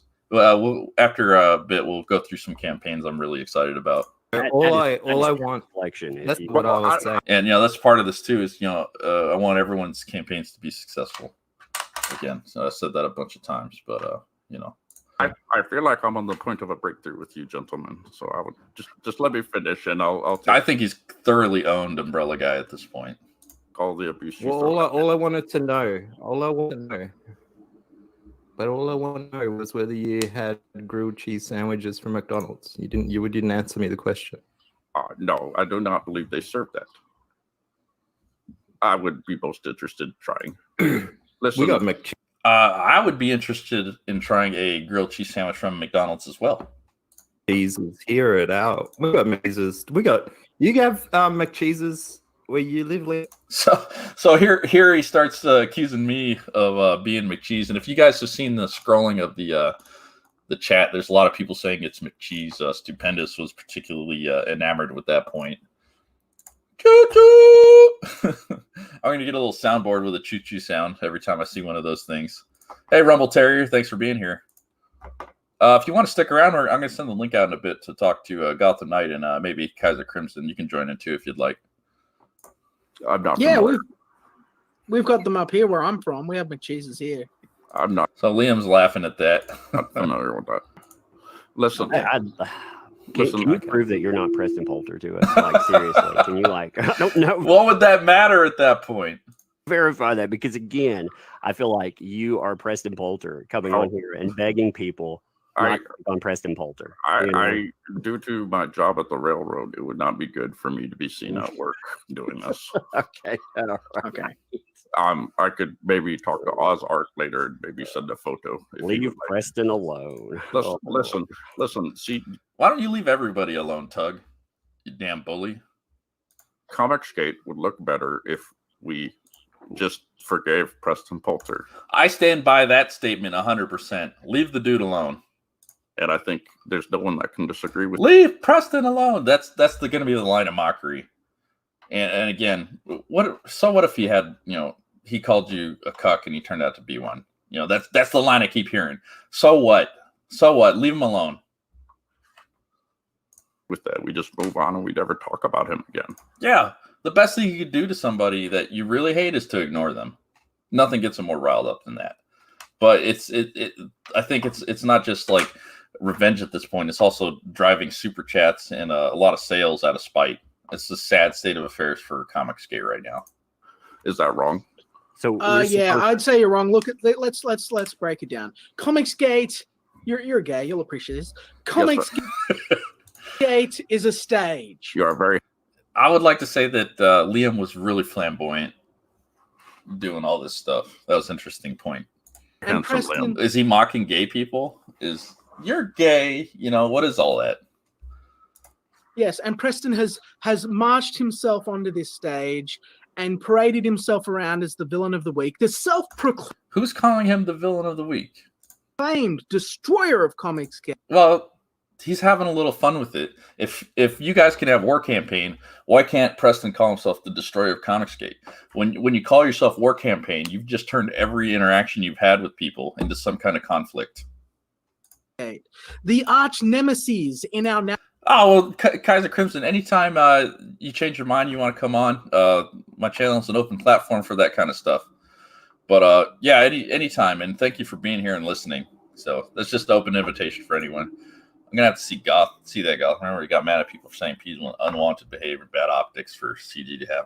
I'm guaranteeing you, with all the live streams these guys do, they're bound to contradict themselves at some point. That's just the nature of talking so much. Narrative. And he's now thoroughly fumbled and tumbled all over himself like a bad, Looney Tunes villain Looney Tunes villain. I think Liam is something of a Looney Tunes villain at this point. Something from Hanna-Barbera, and now we get to watch the car wreck. And that's the thing about a car wreck is maybe go in there and try to help the person that's in the car. Pull them out of the car if it's on fire. Drive past somebody without rubbernecking. That's how we get to the closing act, so that he can essentially move on with his side of the story, and that we can move on as a community. But we've got our ending. We deserve our ending. You can't take our ending. What ending? Like, I thought you guys wanted to keep selling comic books away from us. It's not an ending. Like, this guy is not going to stop. Now he's He's literally said that, hey, I'm going out and I am going to sue Ethan Van Sciver because let me point this out about Preston. He put out the video addressing the pornography, right? So this is another interesting point that makes Mike Oxmall sound pretty fair. When this first bubbled up and boiled over, Preston put out a video saying he just wanted to move on. And you know what? I don't blame him at all for getting into more fights over this. He wanted to move on, but these people have not let it go as an issue. So Preston, for his part, is still engaging the discussion on this. And I don't blame him for that. Endless streaming about it. Super chats coming in. Ethan played a song somebody made to mock him. So I don't blame Preston for continuing to fight this. And he is still talking about you guys when he said at that video that he would just like to move on. And I think that's wrong. I think that's wrong of Preston there. He won't stop. But the thing is, and if he doesn't stop, he deserves all the memes. I agree, but he needs. Well, I disagree with Mike here. I don't think Preston deserves any memes. I don't think anybody deserves to have their image manipulated into a sexual situation or around a sexual object as a dildo. Stop doing that chicken shit meme stuff. You're not selling a single comic book throwing somebody's face onto a meme like that. Chicken shit. Set online and you want to say cowardly, asshole, douchebag, whatever. Who gives a fuck? Right? Who gives a fuck? So don't engage them. But man, I'm telling you, you want to from now on, you want to bring family into it. You want to go into the real world. I don't agree with that either. I don't agree with that either. No, I that's our line. So that's so you understand. But it sounds like you're using that as an excuse for retribution. Oh, it's retribution. It very much is retribution. He admits it right there. It's retribution. Gotta run, dude. Wife's doing cooking dinner. Hey, thanks, Trav. Thanks for coming here. And hopefully we get you on to talk to you sometime. And thanks for the compliments. Take care. Yeah. After a while, after listen to me. After a while, man, yes, sir. You can either sit out there and be a punching bag and let people demolish you, or you only if you engage with them. Don't even acknowledge it. Walmart doesn't chase down Yelp reviewers or bad customers. They give you a refund and that's it. They don't have a group of employees calling themselves, war stalkers out there harassing you for not being appreciative of their business. Can go out. You know what? They're not, like they don't have their customers and their McDonald's doing that either. But the police are not going to help you. The FBI ain't your friend. So you can go out and why does he need the FBI to be his friend? You can expose these losers. You can expose them for what they are. And all they are a one note. Preston Poulter, what is his whole point out there? His whole point is that Ethan Van Sciver wouldn't let him on a live stream, and as a trust fund baby, he cannot. No one is no one's owed any time from anyone else, I guess. Be told no. So people that mocked that, when I said I thought that is so pathetic, all I had to do was disagree with that, and you know what? It's been ever since. The guy even went anti-Vic Mignogna because that guy has his due process rights removed. Well, so this Vic Mignogna point is that like the line for Tug? I know he spent a lot of time covering Weeb Wars as it's known, but is that sacrilege that you would not support Vic Mignogna? For me, I'm tired of hearing about what is essentially an HR issue in a company that produces voice acting for Japanese cartoons. I'm tired of it. He's being such a victim about all this, but he's the one that draws first blood with so much incriminating info out there. No one came after him. I agree with that, Kaiser. I agree with that a lot. I think Gotham will elaborate on that a bit too. And the whole thing is like he's pretending to be a victim here. He's being victimized by somebody who's never been seen outside of a YouTube chat. I don't think Preston has ever taken a side in the Vic case. Yeah. Vic Mignogna is not even a good voice actor. Brawley is one of my favorite characters, but it's mostly grunts and screams. And I was never a big fan of Full Metal Alchemist. If you don't support Vic, you are his enemy. There's no enemies in comics book. This is not a us versus them, and that's the problem with War Campaign. You turned every interaction they have into a conflict. Fucking Tug out there is talking about. There is no conflict. There is sale and transaction in Comicsgate. So fuck that. They've turned the war of ideals into the war of ideas. Dude, this guy will do anything to burn people down. Anything, even weaponized into the real world. And it ain't over. Like I said, I fully expect lawsuits unless he understands that he's going to make, you think 132,000 freaking sub EVS or 80,000 freaking sub tug platforms are bad now? Sue us. A cuck gimp suing us. Another insult. Will make us. What's wrong with cuck and gimp? That's a good point. That's a good point. Huh? What's wrong with him wearing a gimp shirt? Because he's been running. What's wrong with? What's wrong? Are these Puritan values here? He's out here fucking yelling about cucks and gimps, and he's. I don't think Preston ever said anything about gimp suits. I think he might have called them cuckolds once, but that's become such a insult across the internet. It's entering the lexicon, as it were. Yeah. Oxmaul just came here walking in the valley of death, and he shall fear no evil. I thought Star Trek Continues pretty decent. Voice had the wrong voice for Kirk, but he nailed the mannerisms. Yeah, I hate Star Trek. You see anyone talking about Star Trek in my chat, Horatius, go ahead and ban them. I just don't like it. And I'm joking, of course. This guy. Again, and if you like Star Trek, you're welcome here. Just don't talk about it, please. Again, wants to just act kidding. Like he is this stand-up professional out here. Actually, the only Star Trek anything I've seen was that one episode of Black Mirror that lampooned it. And that was pretty interesting. I liked a lot of what was going on there.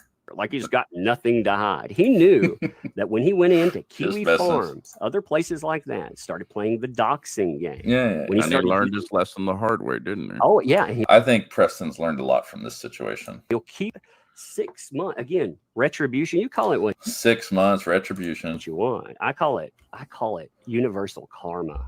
I think you just want to hurt. Ban Rumble Terrier. Him at this point. Don't ban Rumble Terrier. I think other people. I'm just teasing. Heard him plenty enough. I just want to laugh. Yeah, Eric Hawkins, cuck is everyone's favorite insult right now, even though 90% use it wrong.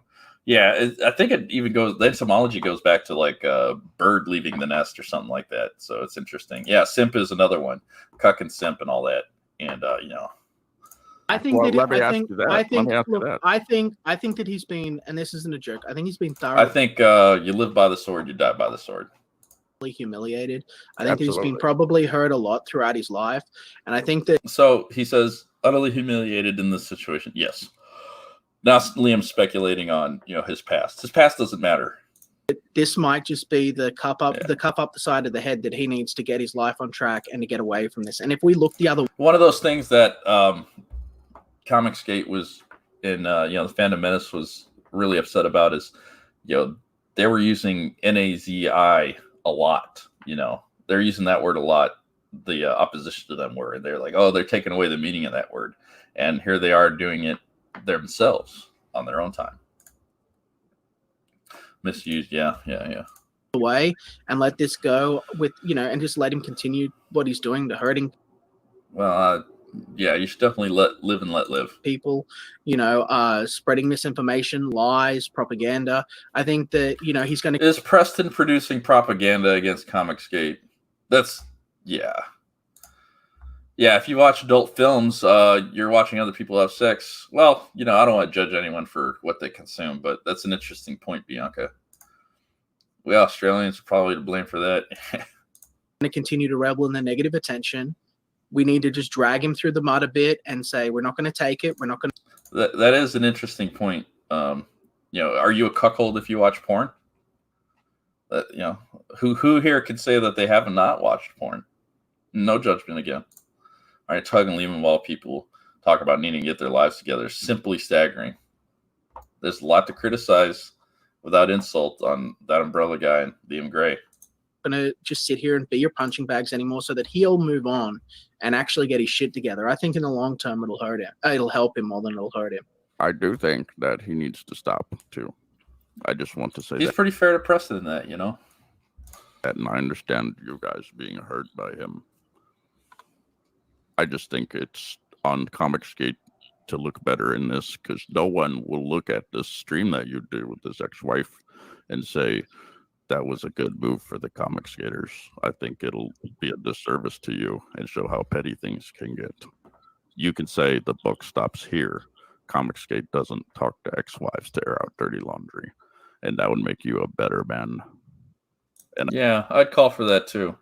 Don't talk to people's ex-wives to get dirt on them. I don't think I'm wrong, but I think. Well, I'll tell you what. It'll get me. Yeah, Preston, I agree with you. You had a lot of legitimate criticisms, and when you fight with these people, and I've seen your face on these dildo memes so many times. I don't blame you at all for getting them in the mud a bit at all. So, so I support you, buddy. Hardcore hand holding. Yeah, I think Preston has his crap together. He's producing more comics than any other person is. Let me open up my YouTube here real quick. I forgot. Can somebody get Preston's White Lily stuff into the chat? Let me make you a mod, Preston.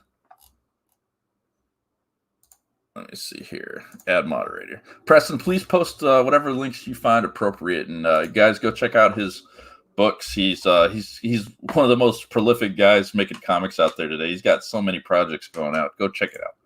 So if you're interested in the White Lily book at all, he's got a really interesting turn coming up. He's been teasing with this kind of Phoenix theme to it. Yeah, so go check him out. You can't keep holding down that fake voice for that long without choking. I don't know. They don't like people shining a light on their dodgy behavior. Yeah. Sort of the audience will you got it, Preston. But I'll actually give this a lot of thought because maybe you've got a point. I'll credit to Liam for acknowledging that. Think about it over the next day or so. You've got a great looking book in Xenotype. Why do we need to talk about a Xeno wife? Well, this isn't about Xeno wife. This is about truth. I was trying to make a pun out of the X and I failed miserably. Oh, that's funny. The X, right? Okay, I got it. No, I am not on my ball. No, it's all right. It's all right. I apologize if I hurt anyone's. Yeah, thank you, Eric Hawkins. I don't judge anyone's sexual activities. My only line is anything illegal or immoral, and as long as people are enjoying it, y'all have fun. Go do what you do. Yeah, Virgin cover. Yeah, go check out White Lily. Go check out White Widow and the Guinevere de Factory. Excuse me. Feelings coming on this, but I feel very strong. It hurt people's feelings.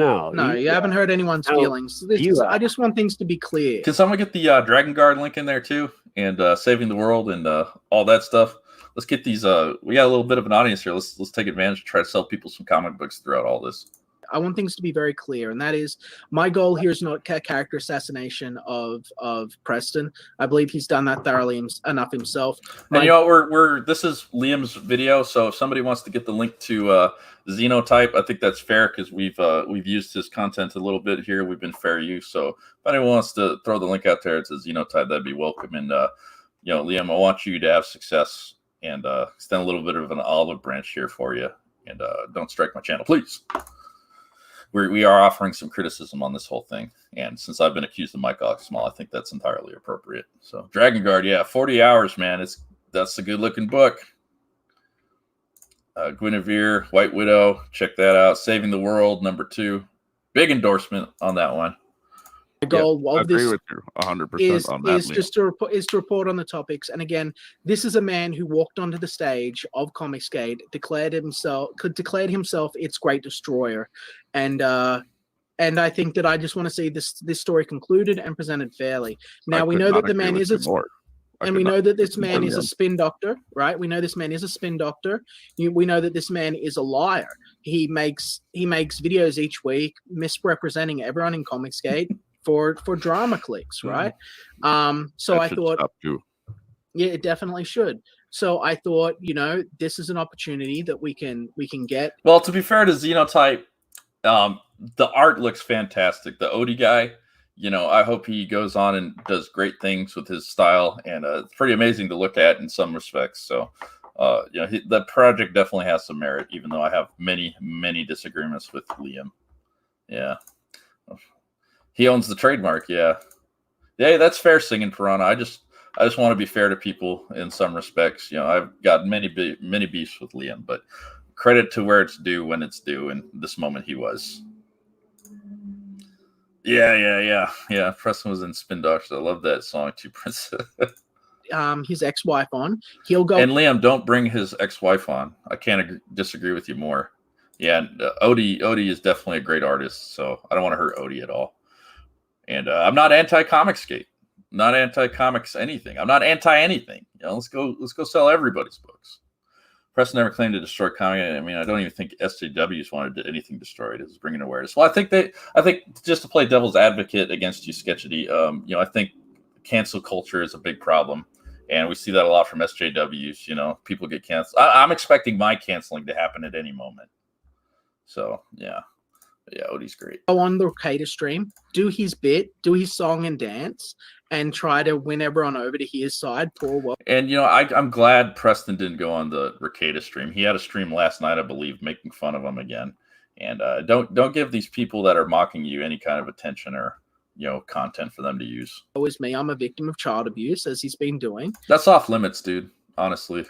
And meanwhile, we'll have his wife over here to air her point, because don't have his ex-wife on there. She contacted my co-host and expressed. Well, okay, this is either he's just confused or it's a bold-faced lie. But Oz Art, there's clips of it, and I have it somewhere. I can't pull it up right now, but Oz Art reached out to Preston's ex-wife, and yeah, that's a fact. That's what Oz Art said. It's been speculated that Oz Art came to her with money. Both those things are crossing the line. Expressed very clearly that she felt that she was a victim of an abusive marriage. And I think, yeah, Preston, I think Comicsgate is definitely dying. Which so odd, Liam says he was a victim of child abuse. Suffered psychological abuse at the hands of Preston. And I think that this is an important part of his character that needs to be sort of brought out so people understand who they are dealing with and who you're dealing with is somebody who has criticisms of you. And it's entirely legitimate. If you want to refute him, invite him onto your show and talk to him. Don't go to his ex-wife. I'll say that 1,000,000 times in the stream. Don't go to his ex-wife. This man has allowed himself to become. That is a shit-eating cock. Below the belt. Who actively tries to destroy the careers of other men who have ambition purely out of a vindictive spite. Like as if you went to their ex-wives and offered them money for an interview. And deep-rooted daddy issues. He deeply needs therapy. Goldwater rule, you're not supposed to, you know, evaluate somebody's mental health issues without actually having consulted them. And Liam, you're not a doctor in the first place. Well, his personal issues aside. They can't be put aside because they are brought into the public space and used justification. Comicsgate can't control how he lives his life. You act like Comicsgate isn't. You act like Comicsgate isn't. You know, I think Liam's slung enough mud. I'll say that there's some interest in that he might have. Well, I don't want to speculate, but go check him out. He's got his own thread on Kiwi Farms and stuff, and there's plenty to criticize Liam on for his business practices and his channel, which has turned into a drama stream and stuff like that. Yeah, he might be. Yeah. Individuals out here. Like I think you're all war campaign Comicsgate at this point. I agree with him. I think EVS's side of old Comicsgate as it is definitely all war campaign. I don't see a difference between anyone on that side between Ethan and the war campaign. Be able to see a distinction. Well, like I said, if you think that people know that you were yes, Ozart went and tried to drag his ex-wife into this. Planning stuff with them in the Discord, Tug. Yeah. Oh, yeah. Well, I don't. You know, if I talk to you know what, the same. That's the same idea as saying, "Oh my God, Tug is right here with." All right, I'm gonna bring Gotham Knight on right now because I want his story on this. But Gotham, we're gonna go over the video until a little bit more because there's some interesting bits at the end and where we got the train thing from. And but yeah, just don't unload yet. I know you got a lot to say. All right. Hey, buddy. Hey, so we're gonna keep going a little bit, and I don't know if you heard me a second ago, but I know you got a lot to say. Just let's get through this, and then we'll hear your thoughts on the matter because I want to give you. All right. Okay.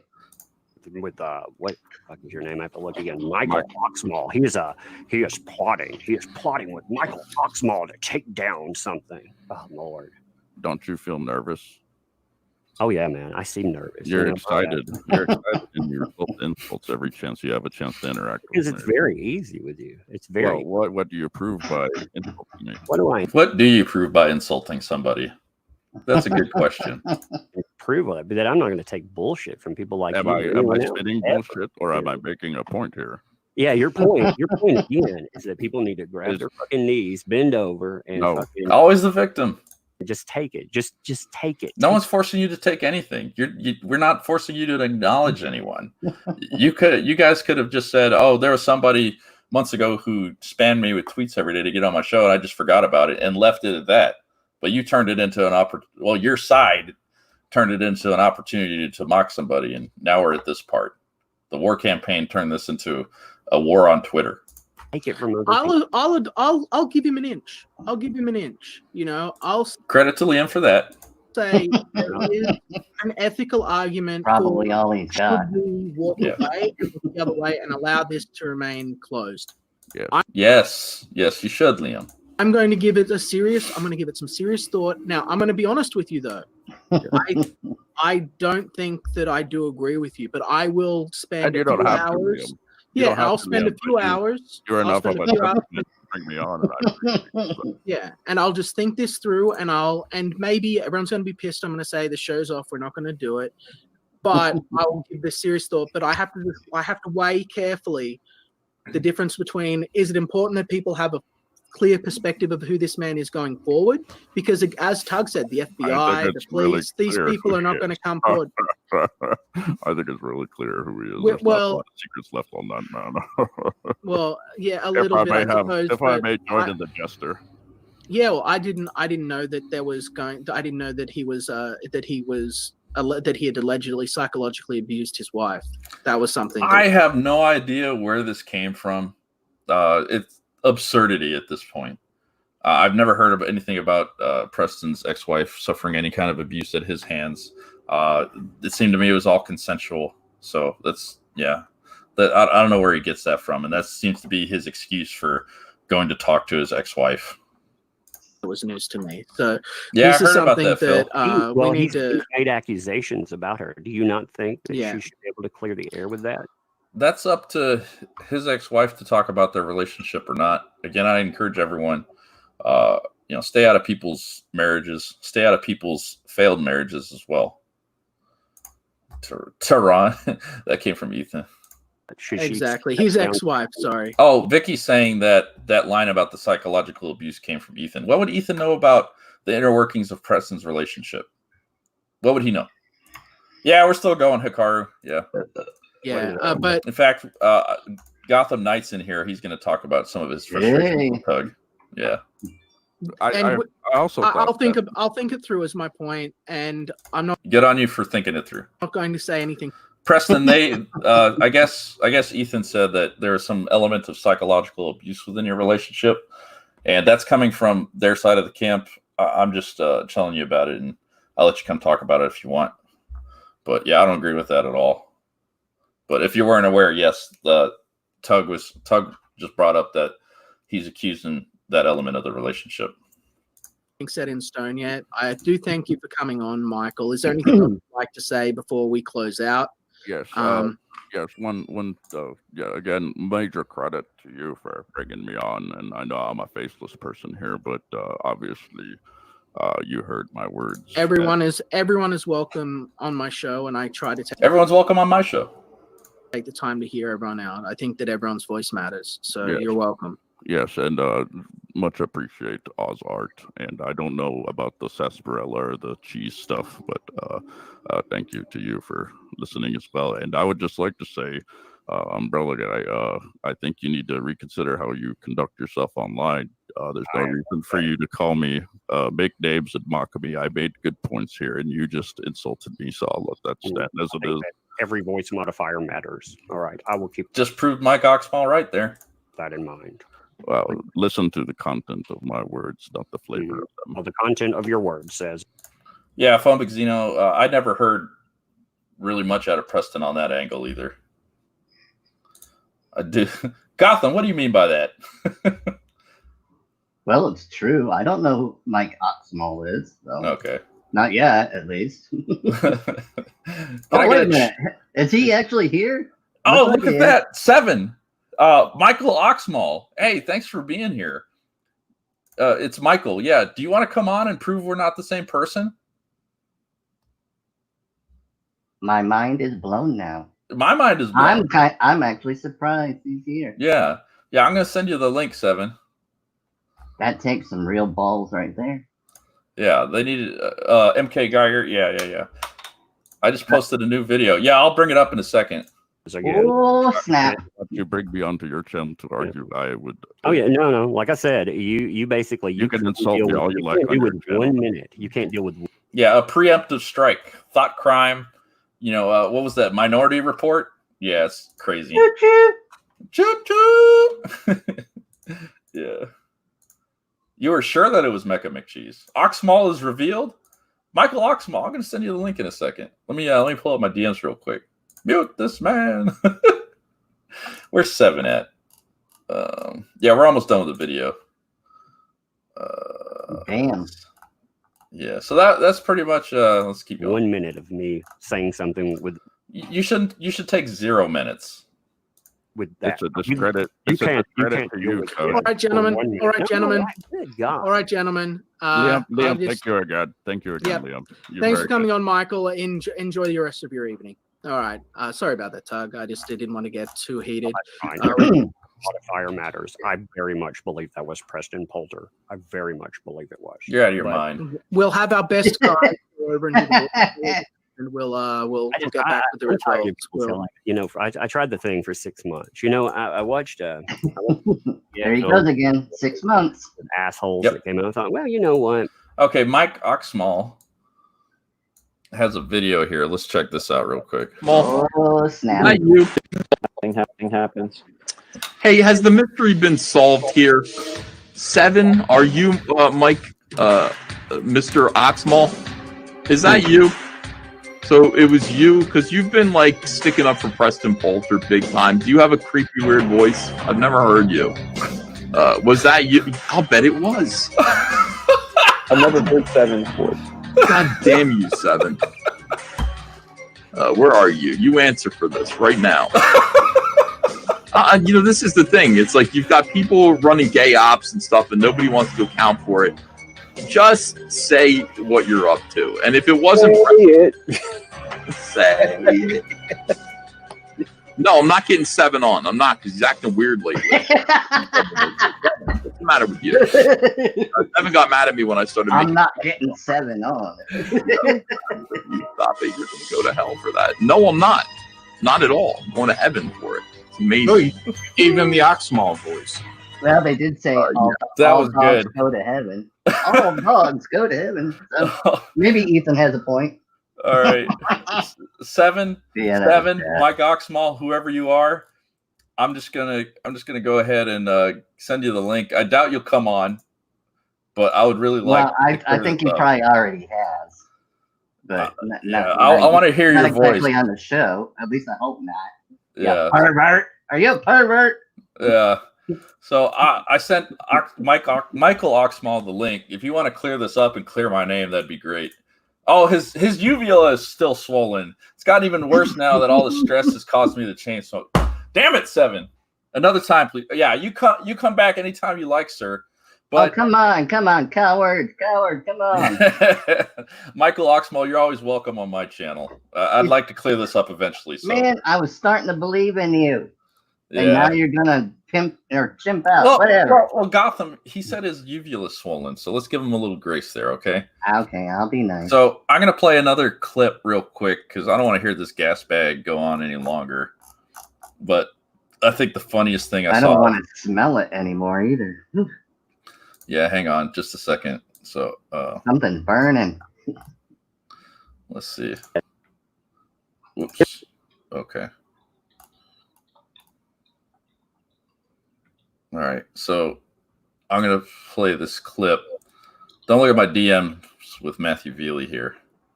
So let's play this. The railroad. I'm been working on the railroad. I'm been working on the railroad. So that's where the choo-choo thing came from. So if you're on my channel, you're enjoying yourself. Give me some choo-choos, would you? I swear that actually seems like it's Tug arguing with himself. He does Tug, come on, man. Just admit that you're Mike Oxmall. Yeah, he was arguing with himself. So Gotham, I need to choo choo. Gotham, I understand you're frustrated with Tug. Is that fair to say? Sort of, but I'm just it's not surprising anymore because I mean, you know, every time I do consider just kind of being done with things and do my own thing and stuff, something always ends up coming out of either Tug or his wife to try to bring things back up. And Hans, bad feeling. I want to talk to you later this week. I got to get an outsider's perspective on this stuff. Choo choo. Anyway, sorry to interrupt you, Gotham. Sure you are. Yeah. How dare you? Not official co-host, ladies and gentlemen. So, what do you think about all that stuff I just played? We just EFAP'd Michael Oxmall. Michael Oxmall showed up in the chat. Obviously, we're two different people. What do you think? Like I said, I swear it actually seems like Tug's arguing with himself. I mean, I wouldn't put it past him. Why would he embarrass himself in such a way, arguing with himself? You think he'd try to make himself look good, though? This is Tug we're talking about, and I mean, look at all, you know, he's been pretty much making money off of the victim stuff and mocking people. You know, he tells people, you know, if you only would leave us alone, I'd leave you alone. It's like bullshit. People have left him alone in that, and when he notices in that, he'll just go out of his way to try to find something to get that attention back, and then of course he uses it to whine like a little bitch. Yeah. Were you compelled? Were you compelled by anything that Tug was trying to argue against Mike Oxmall with? Did you find any merit in his arguments? Like I said, I think a lot of what he was saying to Mike Oxmall is stuff that he actually probably saying to himself that he just won't listen to himself or anybody else that kind of tells him the same exact stuff, that, you know, kind of need to let things be. Can we get a mailbox emoji in front of a bunch of trains? Is that possible, I wonder? Well, you know what, Gotham? I think later this week I want to bring you on, and just me and you for the whole time. But since this thing with the psychological abuse came up, I want to invite Preston Poulter on to talk about it. Hey, I got something though to say. Oh, okay. Because it deals with the whole thing, like, you know, Tug's bring, you know, and them want to kind of question his acts and that. Tug tends to kind of imply certain things dealing with other people's exes and that. It's a pattern. He wants, you know, even if somebody actually kind of has maybe opened up and told him a little bit of things, he decides to kind of twist things and makes it, you know, totally, you know, it's pretty much his pattern. So Yeah. of course he would be doing this towards Pocket Jacks because Pocket Jacks is a threat. Yeah. But, I'm going to send the link to Pocket Jacks right now because I think it's important that he answer this. all right. Since it Is came it up okay? during my- Is it okay to just sit back and? Yeah. You just Okay, add color commentary where you can. But I think Preston would really like to get in front of this. So let me get this out to him. Yeah, that'd be cool. Where's Preston on my DMs? Let me see. Yep. You know, oh man, I'm so bad at this. It's all right. Yeah, let's see. Dude. Oh, here we go. All right. Let me get the link. So we're going to bring Preston on. Again, these guys brought up the psychological abuse angle. So I don't want to be unfair to Preston at all. I think that's pretty concerning that they use that as yeah. Thank you, Violetta. Choo choo. Yeah, locomotive. Yeah. So Preston, the link is in your DMs, and we want to hear from you on this. Choo choo. I need a soundboard. Has anyone got a chugga chugga chugga? No, I'm sorry. Yeah, let me see if I can pull that up. But we're waiting for Preston to come in.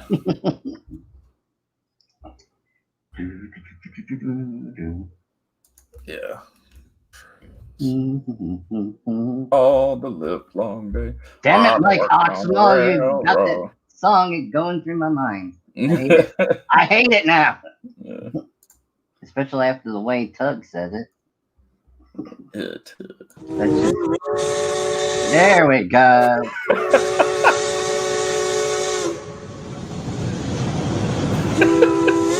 That works.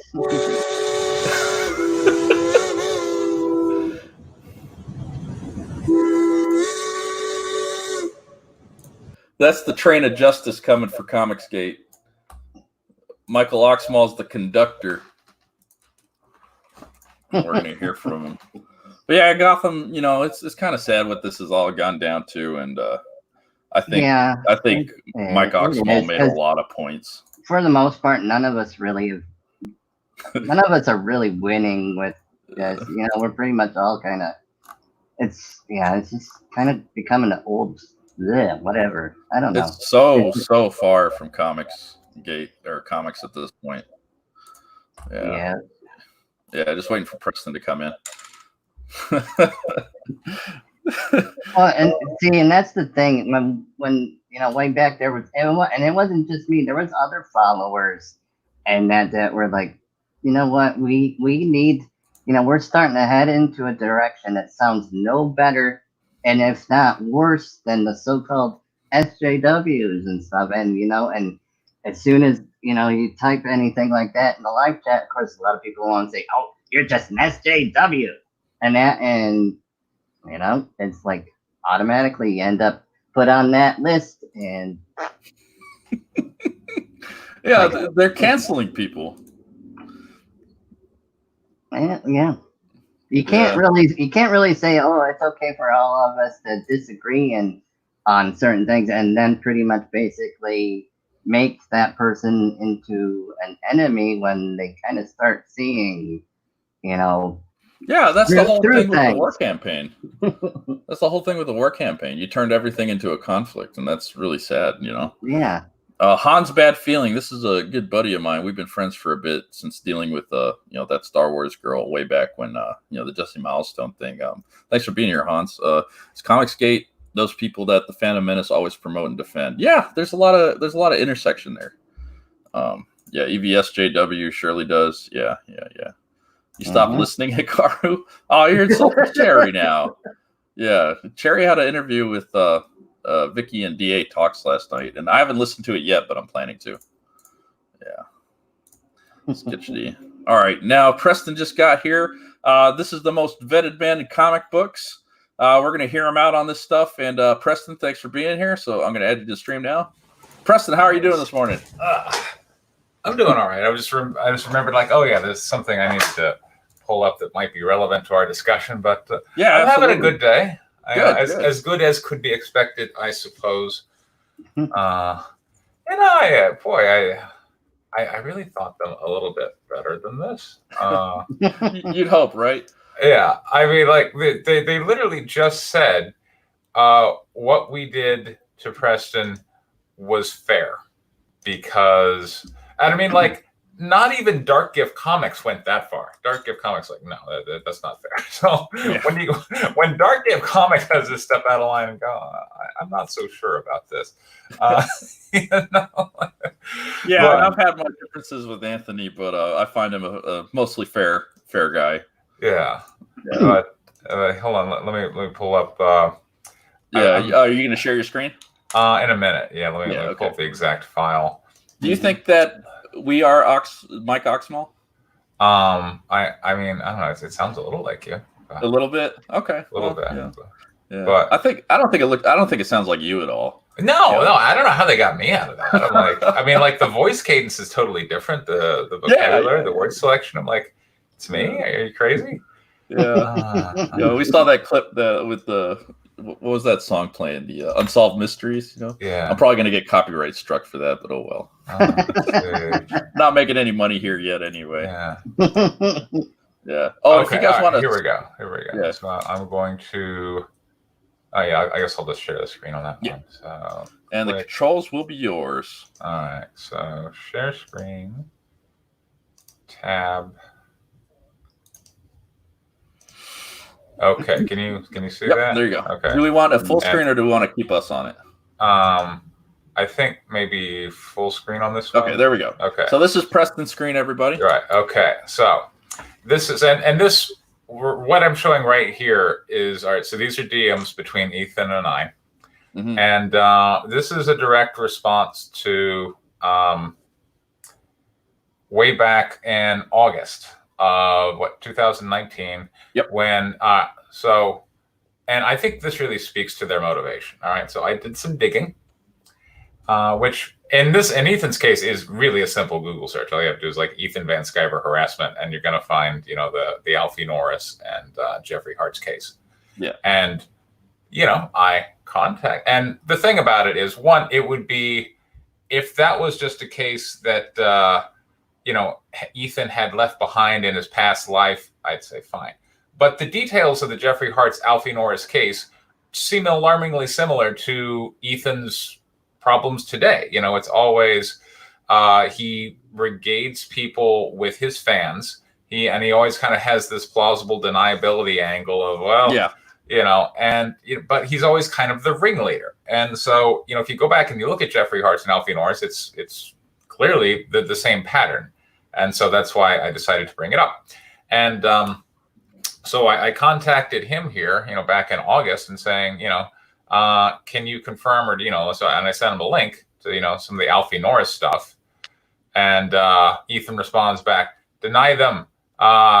He presented them out of, out of context or out of order because he's a lying manipulator. Can you explain why your ex-wife is going crazy on your Facebook account about your abuse and manipulate? So what that tells you is Ethan, when I'm like, hey, you got this thing, Ethan's like, well, hold on, I'm going to dig into your past. And so he's posting this. Yeah. So here he's posting, and, at the time,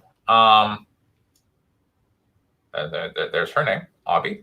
And she was a little upset. And so she had posted this to her Facebook account, and then a lot came out of this, post from Abby. This is where the trust fund kid stuff came from.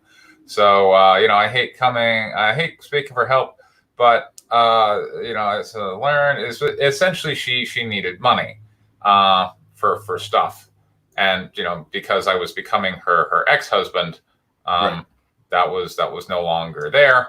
And, as part of, and then, so here's more of the Ethan stuff. And then there's this note from Ethan. This seems urgent, Preston. So there's wife. Wow. So he went out of his way to find this and to send it. He went out of his way to find that and send that to me in direct response, basically saying, if you run with this story, I'm going to run with that story. Wow. And here we are. Yeah. So now, wow. I would say again, the Jeffrey Hart's Alfie Norris case, that is about Ethan as a comic creator as he relates to fans. Both those people were Ethan's fans. Both those people were Ethan's customers. And the details were always the same. Ethan has this brigade of people, his core little inner circle of fans. And when one of his fans steps out of line, he's like, fuck that guy. And then, boom, off it goes. I'm like, this is the same pattern. So I feel I get to bring up and go, hey, this is the exact same pattern. This is the exact same stuff you've been doing. Whereas, what does my ex-wife really have to do? I think that's what anything.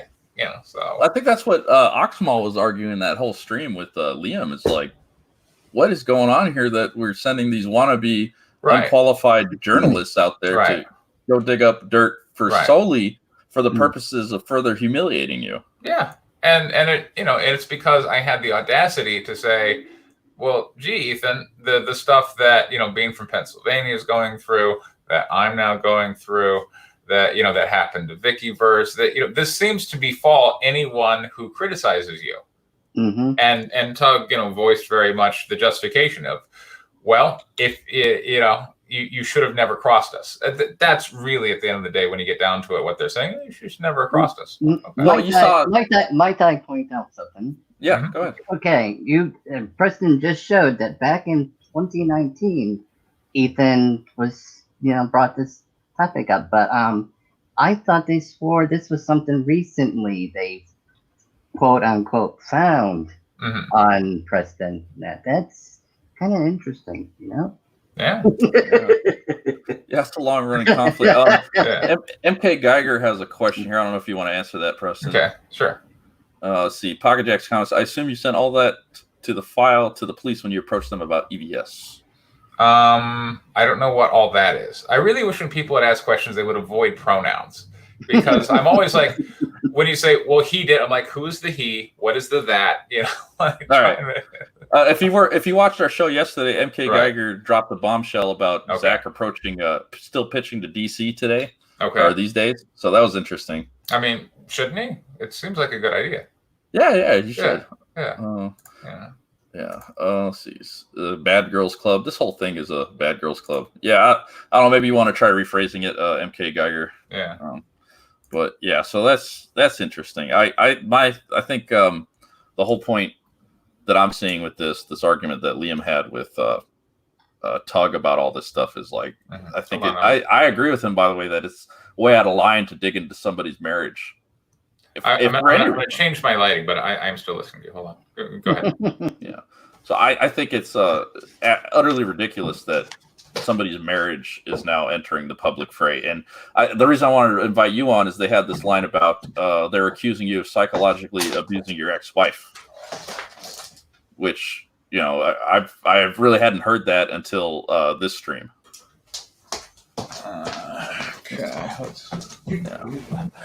Yeah, that's well, and we see where the origin of that was, right? The origin of that was the Facebook post she made, you know, back in 2019.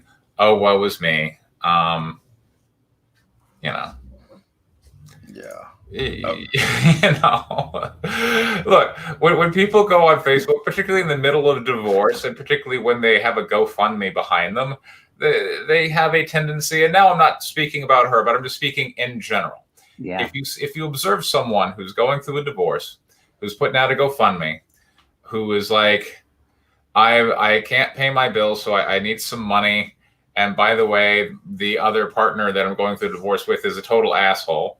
I think you got to expect that a lot of what's being said there might be played up a bit. Okay. You know? Yeah, that's fair. Tensions run high in a divorce. I know. Right. I know very well. Yeah, there's certainly no there's no paper trail beyond those Facebook posts. You know, there's not like any police reports or any incident reports, or, you know, like over the course of my marriage, you know, the police were never called. Yeah. You know, I think I don't know what to tell you. You know. MK Geiger rephrased it here. He says, the DMs you just showed everyone, did you put them into a file, present them to the police in regards to EVS recently to show the history he has of his stalking behavior? You know what? I did just send off a statement. I didn't include that one. I'm honestly, like, I worry that I'm just going to overwhelm the police sergeant. He's going to be like, oh, Jesus. I know how bureaucrats tend to be, and I don't want it to be like such a thick file, but I guess I could. Yeah. I mean, you know, and when the police officer first came here, I was like, but then I showed him the video where Ethan's calling for the deep dive on me. Yeah. And all of a sudden he perks up and he's like, so that guy is in comic books and he's competing with you? I'm like, yeah. Oh, okay. Because, you know, this is look, from the perspective of local law enforcement, I am a business owner here. I am a homeowner here. And I know, you know, and again, you enter Ethan's fantasy world, and I'm not competing with him at all, right? In fact, I don't even merit his attention. They say that a lot. They say that, like, Preston, you're so unimportant, you don't even merit our attention. But we just heard Tug say we had to respond. We were forced to respond. Mm-hmm. So am I unimportant or am I important? Because they always want to play it both ways. They always want to abuse you and say, you're not even worth our fucking time. But then, you know, clearly I am. So, you know, these kind of tactics are not acceptable for Agreed. To engage in. And that, you know, that somebody whom I never even met, that is a business competitor of mine, saw fit to use these types of tactics in order to destroy my business in response to legitimate criticism about how he treats his fans, how he treats his customers. And again, what has my criticism of Ethan always been? that he's an abusive sadist who will, seek out targets to indulge his sadism on, to the delight of his little hate mob. I've said that I don't know how many times. Mm-hmm. I think I've proven it. Yeah. Again and again and again, right? This is the latest. It's not just Ethan, as we saw. It's Umbrella Guy, all these other bad actors. Yeah. So. Yep. I'm not going to call him anti-Comicsgate. I'm going to call him anti-comics at this point. Yeah. And meanwhile we got their friend Nikki Rackets, who's like, it's fine. It's totally fine. There's no legal liability incurred at all. I'm like, okay. Well, he comes off as something of a joke to me. He's he ran this Vic Mignogna thing. All of a sudden, YouTube for a year was focused on an HR issue on somebody who played a Dragon Ball Z character who screamed for pretty much all of his lines. Right. It got utterly ridiculous. And there's so many people. He instituted this $20 super chat rule. And by the way, on this channel, type in $$ and 20 if you want to speak to me, and that way you'll get to the front of the line and join the conversation. Obviously, okay. Before we get monetized, that is. So yeah. Anyway, yes, I agree, and that I find most absurd. Vic Mignogna, he had a case, except according to Nikki Rackets, like Vic Mignogna, you need to go fund this lawsuit. This is a horrible injustice that we need to right, and it got thrown out of court. Whereas me, and I can just rattle off torts just right off the top of my head as I'm observing it. Like I said, I haven't even gone to like a specialist in this particular area of business and tort litigation who's going to go, oh, and you haven't looked at this, and what about this?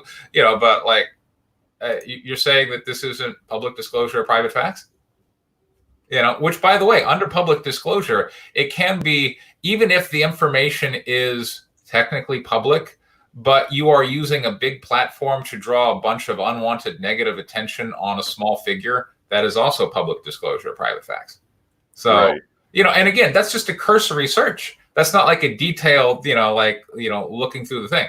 Intentional infliction of emotional distress. That's just a couple of sorts. Yeah. That's like blood in the water right there. That's How can they say it's anything but that? How can they say it's anything but that? And meanwhile, Nicky Rackets is like, no, he's totally fine. In fact, you're stupid. And Ethan's like, yeah, I'll end a lawsuit in 3 seconds. And like, no, I'll do that. No, you won't. Hail me, Caesar. Yeah, I'm like, look, unlike the Vic Mignogna case, which got thrown out of court, these are torts that absolutely would go to trial. There's no way that he could, attack the case and prevent it from going to trial and say, like, that's not really a tort. No, that's absolutely a tort. This needs to be put in front of a jury who's then going to hear all these horrible things he said and then go, does that sound like intentional infliction of emotional distress?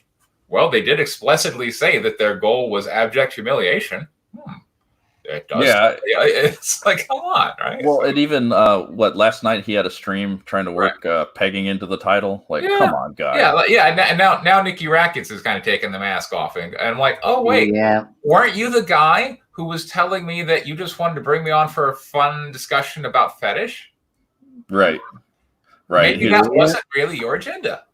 I'm so glad you canceled on that, dude. Yeah, me too. So, it's ridiculous. And Caesar wound up with a knife in his back, and it's like a double layer of irony because we're seeing a lot of people turn on him now.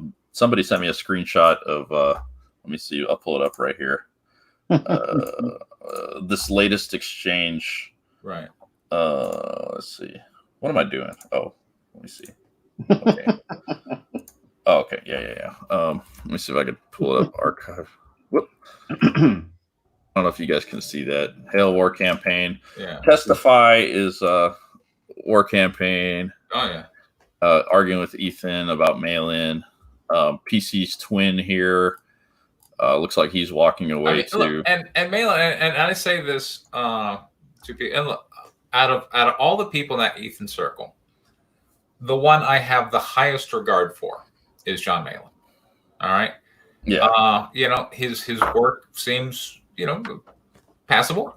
I'm not going to sit here and throw stones at his artistic talents. Some people like it. Some people don't. Okay. But he does put out a book, and it is a book that if you backed it you seem to be able to expect a pretty good return, or at least a decent return, if you go and sell it on eBay. You know, he's not doing the continual campaign for the same book over and over and over again. Right. So, at just looking at it from the lens of a comic book creator, I gotta say, I gotta kind of give him a pass. And like, look, I don't. If anybody in that circle, and keep in mind, this is a circle that for like the last year has really been trumpeting itself as pro, sexual whatever, like we're not going to get all hung up on like the sex thing here, unlike Doug TenNapel, so. you just did the Oxmaul voice. Yeah, there you go. Okay. Can you do an Oxmaul for me real quick to clear my name? Or no, you don't want to incriminate yourself. Okay. Oh yeah. See, there you go. Yeah, it could be either one. I'm not a truck. See, it's Gotham Knight too. We're all Mike Oxmall. I think Mike Oxmall is a rejection of Comicsgate. Oh shit! Is my mic on? Oh shit! Yeah.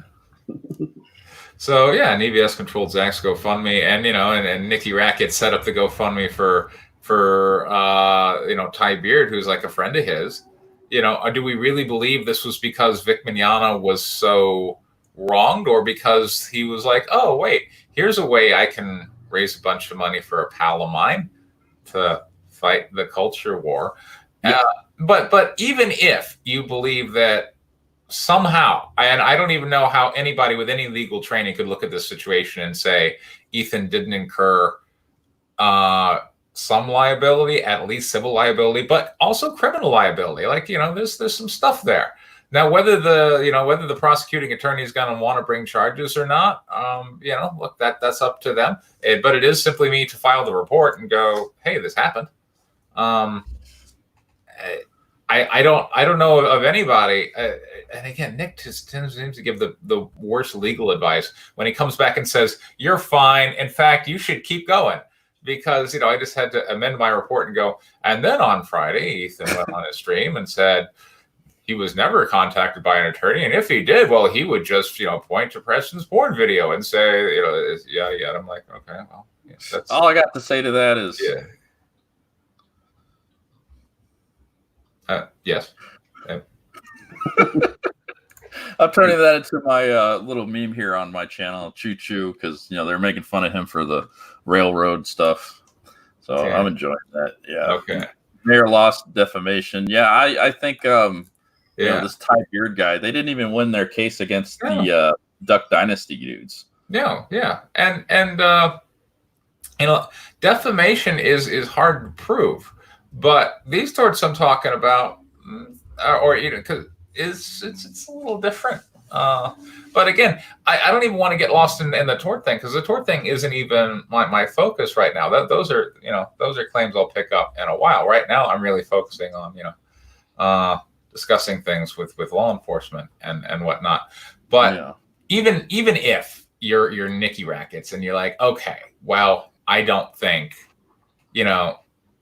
I really don't think that Ethan's got too much to worry about. Is like, okay, he's still a piece of shit for what he did.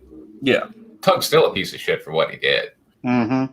And if you're going to instead take their side and say that they're the victims of me, you can go fuck yourself. All right. Well, all I got to say to that is... Oh my God! This is red horn! Listen to that horn, Comicsgate, or old Comicsgate. We're coming for you. And Nick has been kind of enjoying this kind of neutral status. Before I've said, I brought him up in regards to Comicsgate, and some people have left comments on my channel like, Nick isn't part of Comicsgate. I'm like, well, he certainly seems to be acting like it, and by Comicsgate I mean like Ethan and company. Mm-hmm. Yeah, it's sad that we turned all this stuff from what's supposed to be comic books into this, and your credit. Go ahead, Gotham. And all about justice and the truth. It's not. It's not. Preston, you came out of nowhere, and you're trying to sell a comic book, and I remember Ethan saying, spam me, and he's always used that against you. It's like, come on, the dude's trying to make a buck, and then you're turning it into they're turning it into bringing your ex-wife into that to sell comic books, or I think they just plain out hate you. It's not even about their businesses anymore. It's just they have a personal vendetta. Yeah, and look, I gotta say, if I'm as crazy as they've made me out to be, wouldn't you expect me to be a little more histrionic upset about the things that just happened?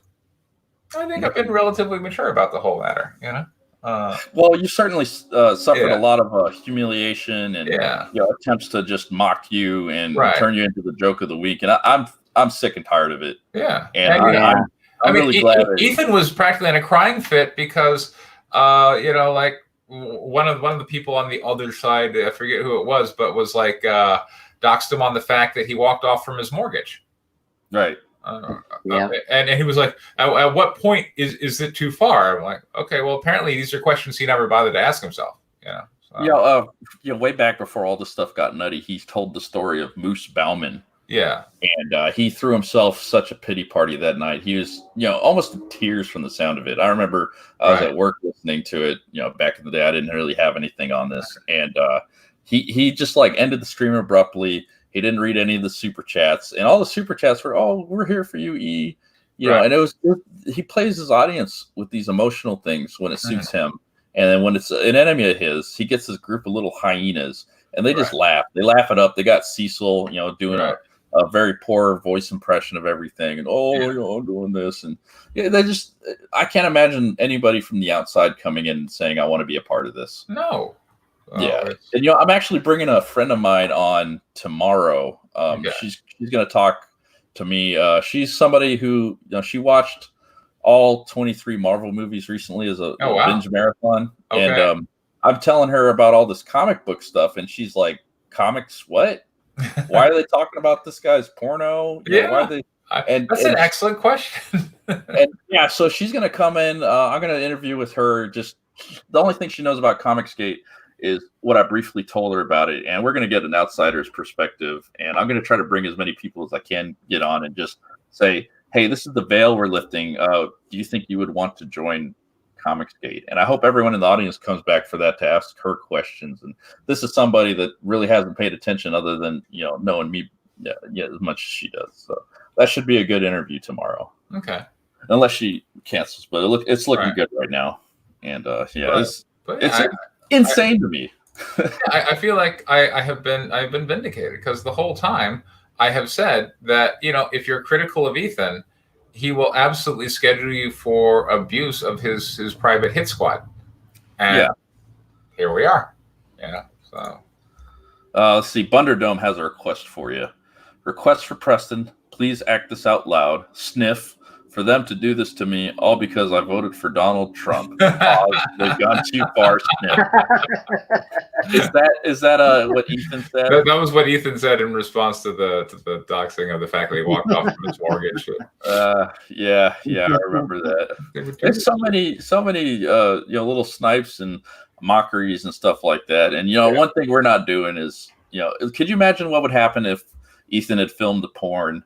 Yeah. And he was doing all these things that they're mad about. Right. Like, what would their reaction be today to that? I don't know. And meanwhile, if you look at the stuff that Ethan's getting, doxed revealed on, it's he walked off from his mortgage. He's abused his fans continuously over a pattern of years. He tends to play the ringleader, but yet act all innocent in public and always be like, prove it.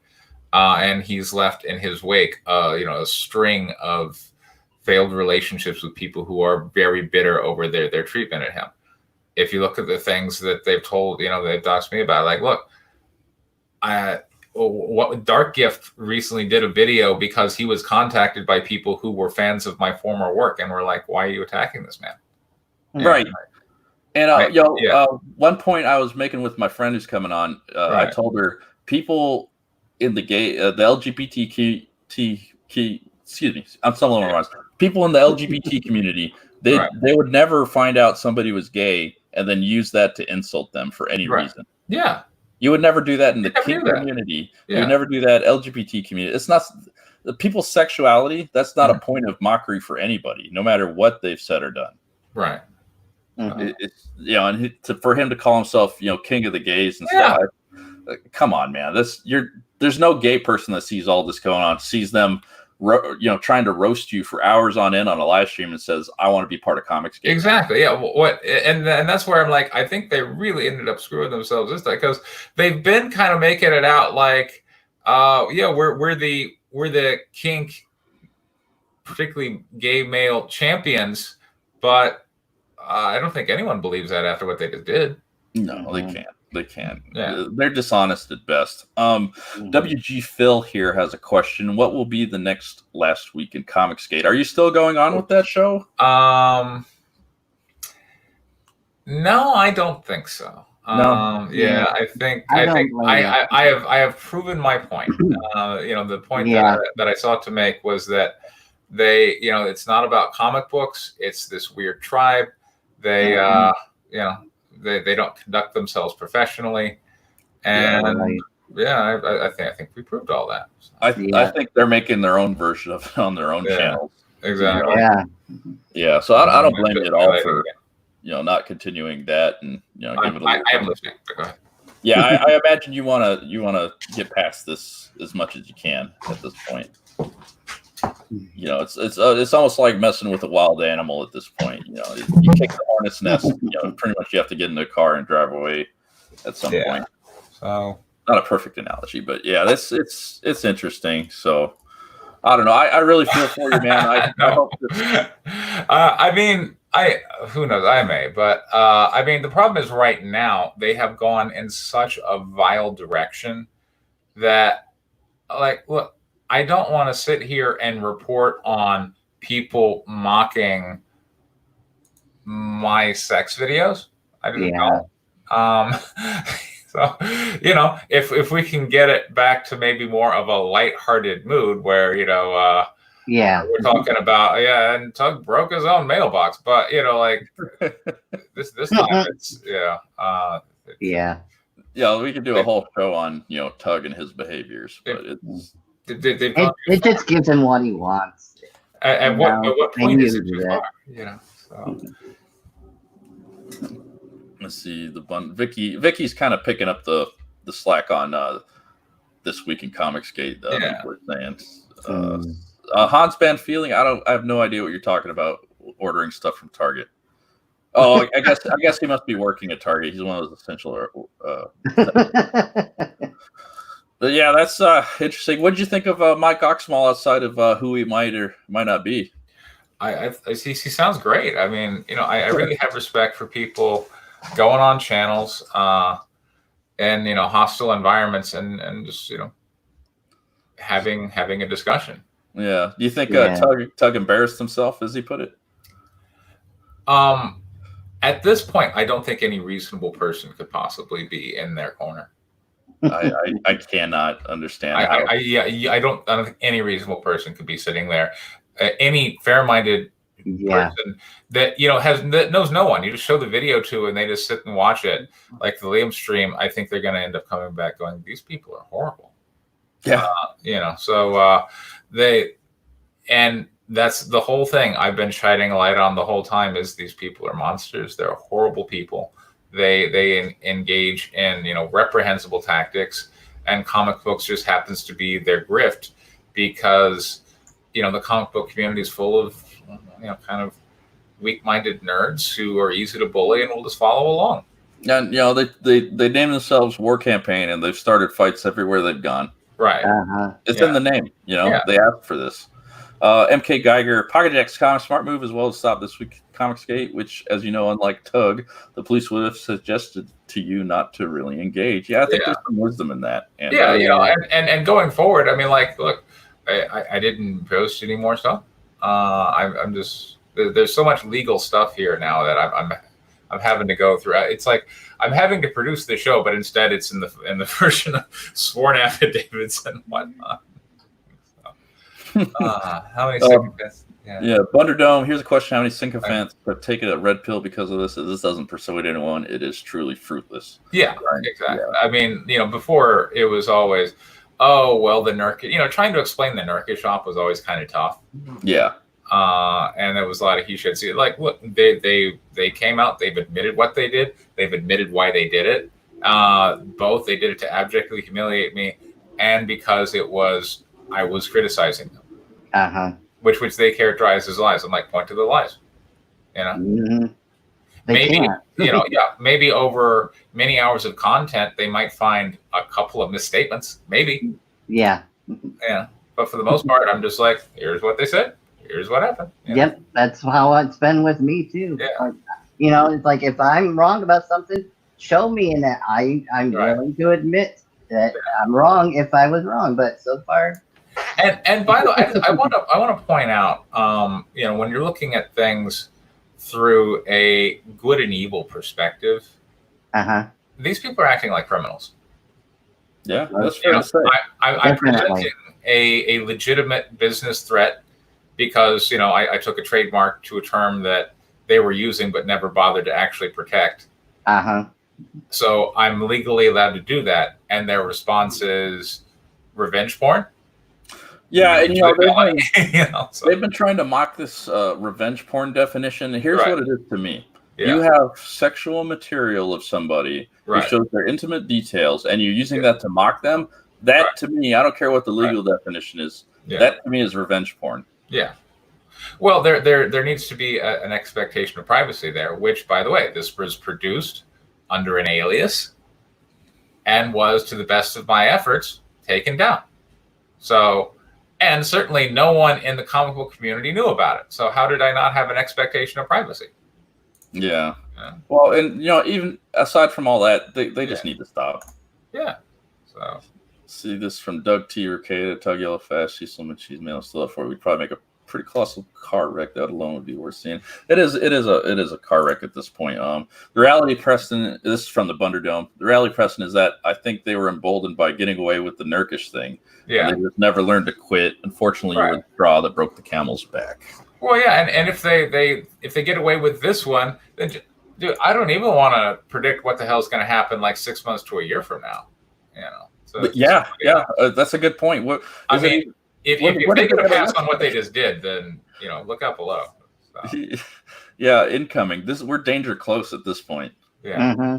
I mean, because if you look at, and the laws we're discussing are felonies. These aren't small laws. If you look at the letter of the law and compare it to what they did, you know, you can't help but go, you know, I think. And by the way, I've been told that a couple of people on law Twitter were like, yeah, I don't know what Nicky Rackets is talking about. There's some clear liability there. You know, but you know, when you just, the layperson looks at the law, which, by the way, ultimately in a criminal trial is what happens. You have a jury, and they just sit there, and the law is presented to them. The actions are presented to them, and they go back in their little jury box, and they go, oh, well, what do you think, fellas? So, you know, like, it comes down to looking at the law, looking at the actions, and if we just stand back and look at that, he's been committed a couple of felonies, you know, revenge porn, you know, bias intimidation. He was targeting my sexuality. That was the entire focus. The entire focus was my sexuality. So, you know, like these are not small charges. And if he's, you know, if we're now discussing, well, maybe he might have committed some felonies, but maybe there's some technicalities that kind of get him out of that. Okay. So, well, we clearly escalated from the Nurkish shop. We've clearly escalated from the Alfie Norris days. You know, every time he gets away with it, he's like, oh, so I can do more stuff. You know, so. It's absolute insanity at this point. Yeah. Singing Piranha asks, did Preston know the vids were still up? I did not. Okay, yeah. And not only that, there's people that could be stealing it and posting it for their own click for it. And you couldn't find them from my name search, nor could you really have found them, I don't think, from searching even my alias. Yeah. So, you know, like, you know, particularly the ones on Pornhub, like if you looked at them, you know, these weren't tagged to me in any way. So these were like pirated videos that people had, you know, stolen and put up. So. Well, yeah, and you know, we saw with Sheila Allen, who has been given backpat after backpat. Oh, absolutely, yeah. And if anyone wants to see what Sheila Allen gets up to, these are my messages here. I'll show it briefly. Messages. Come on, go. Messages, message requests. Here's Sheila Allen right there. And there's the phishing link. Right. Yeah. So that you click on this, somebody gets your IP address or any other amount of valuable info. So thank you, Ethan Van Sciver. This is a person on your mod. She sought to violate my privacy. And months ago when I told you about this, you didn't care. And look what happened to Preston. Mm-hmm. That's not good. That's not good. I don't know what else to say about that, but there it is on video. Mhm. And, apologize if anyone's seen communicating with me, but I felt it was important to show that. So, but my premise has always been pretty simple. These people behave like criminals, and here they are behaving like criminals. And that's how a criminal thinks. If a criminal's like, if you're competing in like a business concern, the criminal's like, how do I intimidate this person? How do I damage this person and tell them to go away? That's what a criminal thinks. Unlike what like a business person would think, Yeah. So they're behaving like criminals. Just my layperson's interpretation of the criminal statute is that they have certainly violated some statutes there, particularly in New Jersey, which has rather strict revenge porn laws. Well, Sheila Allen lives in California. Yeah. I live in California. Apparently, the link she sent me is illegal, and I might be able to pursue legal action. But I don't know. I'd just as soon as fine. Just let the evidence stand out there, and regardless of whether or not what she got, she obviously intended to get information on me I wasn't offering. Yeah. So. Yeah, Sheila got her comeuppance. We farms dug into her quite extensively. Live by the sword, die by the sword. Yeah, for me, I don't need to pursue legal action as long as she's faced some consequences outside of what I could do to her. And I don't know, it's wrong of her, and I'll show that every time I get the chance to. Bunderdome, the defense is still they're my super fans. Yet, can you name any other creator who has a fandom that behaves that way? And if not, why? There's an obvious encouraging of bad behavior. Right. Well, again, going back to the McDonald's, so you have a bunch of customers in your lobby, and they're buying your food. That's great, and they're fans of your food. That's great. But as soon as they start making other guests uncomfortable and getting them to leave, you got a choice as a businessman. Do you hang out with your buddies, or do you ask the unruly customers to leave and to let other people come in and enjoy your food as well? Yeah. I think anyone who's run a business would know the answer to that. And can you imagine if we take their behavior out of cyberspace and put it in the real world? We got the ringleader, and we got a bunch of people who are out to attack, harass, and intimidate for the ringleader's amusement. If you observe that in real life, you would call that a gang, and you would probably call that a criminal gang. Right. To get their head pats on the thing. Yeah. Mm-hmm. That's obviously what motivated Sheila. And special shout out to Jake DeShane here, because he's the one who helped me figure out what that link was in the first place. So thank you again, Jake. And he says, better yet, after your fans do something shitty, do you say you're a good soldier, or all their stuff is hilarious? Well, none of us on our side are laughing anymore. Yeah. It would have gotten violent long before now. Their names were campaign. The name implies violence. Mm-hmm. And EVS obviously likes the bad behavior. Sheila Allen's a mod on his channel, and he's paraded her around. Oh, this is the good soldier, that kind of thing. So, whew, man, I'm worked up. I need to get some food. Preston, I want to give you the last word on this. Thanks. And thank you for coming on. And any thoughts you want to share with us? I'm okay. I do have some wonderful friends who are supporting me through this time. I want a special thanks to to Doug TenNapel, because part of the op was certainly to try to then get other people who were formerly kind of on my side to denounce me, and so they went to people like Doug and was like, "Well, look, you're a Christian, you better denounce Preston." Let's throw around people's religions too, if their private videos weren't enough. Right. So I feel I have certainly demonstrated my point with my last week in Comicsgate videos. Going forward, look, there's really a lot of very exciting stuff on the horizon. Like I said, White Lily 5 is about to ship, which is the very first, Comicsgate trademark book. And we've got, more people coming into that fold.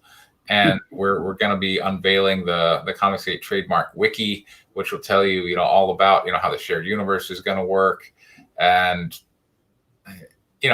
the whole trademark thing is like what, a month old, like 6 weeks old at this Uh-huh. point. And meanwhile, I've been beset by all this other crap, and it's still going. And you're still trying to sell comic books. Yeah, and it's still going, and no one left it because of it. If anything, I think now, if you were an SJW, quote unquote, then I think you would feel more comfortable associating yourself with a Comicsgate trademark, because it's that guy who was the victim of a hate crime. Yeah. So. Yeah, it's sad state of affairs. You got White Lily in the chat, Moz. You could post that before we get out of here. And tomorrow we're gonna bring in an outsider to comic books who's familiar with comic books through the Marvel movies specifically. So a normie, if you will. Okay. I'm gonna interview her. If you guys have questions, please bring them. She's just starting out her own kind of social media thing. She's got a blog she's been pushing, so she wants to like dip her toes into the YouTube thing and just give us like an unbiased like what the hell is going on over here kind of perspective on things. So check that out tomorrow.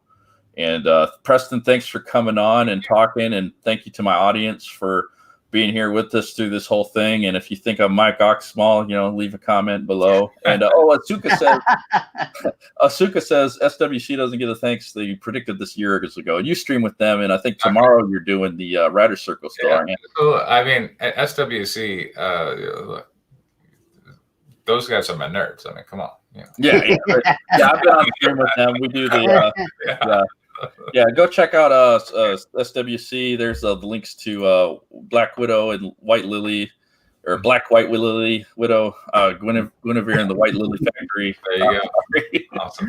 Yeah, but thanks for everyone for being here. I'm gonna play us out with a little tune, and again, thank you everybody. So let's see here real quick. Respond to is abject humiliation. People need to grab their fucking knees, bend over, and fucking just take it. Just take Listen it. to Mike. Mute this man. You got it, Mike. So thanks everyone. Let's see. Where is this? Difficulty and I'm biting on my tongue. I keep stalling. You know the song, Preston? No. Around, gonna find something to say now. Holding back every day the same. Don't wanna be alone. Listen to me, oh no. I never did anything at all. But with nothing to consider, they forget my name. They call me Block. They call me Rude Boy. They call me Mike. They call me Mike Oxmall. That's not my name. That's not my name. Was this originally done by the Ting Tings? Ting Tings, yeah. Okay.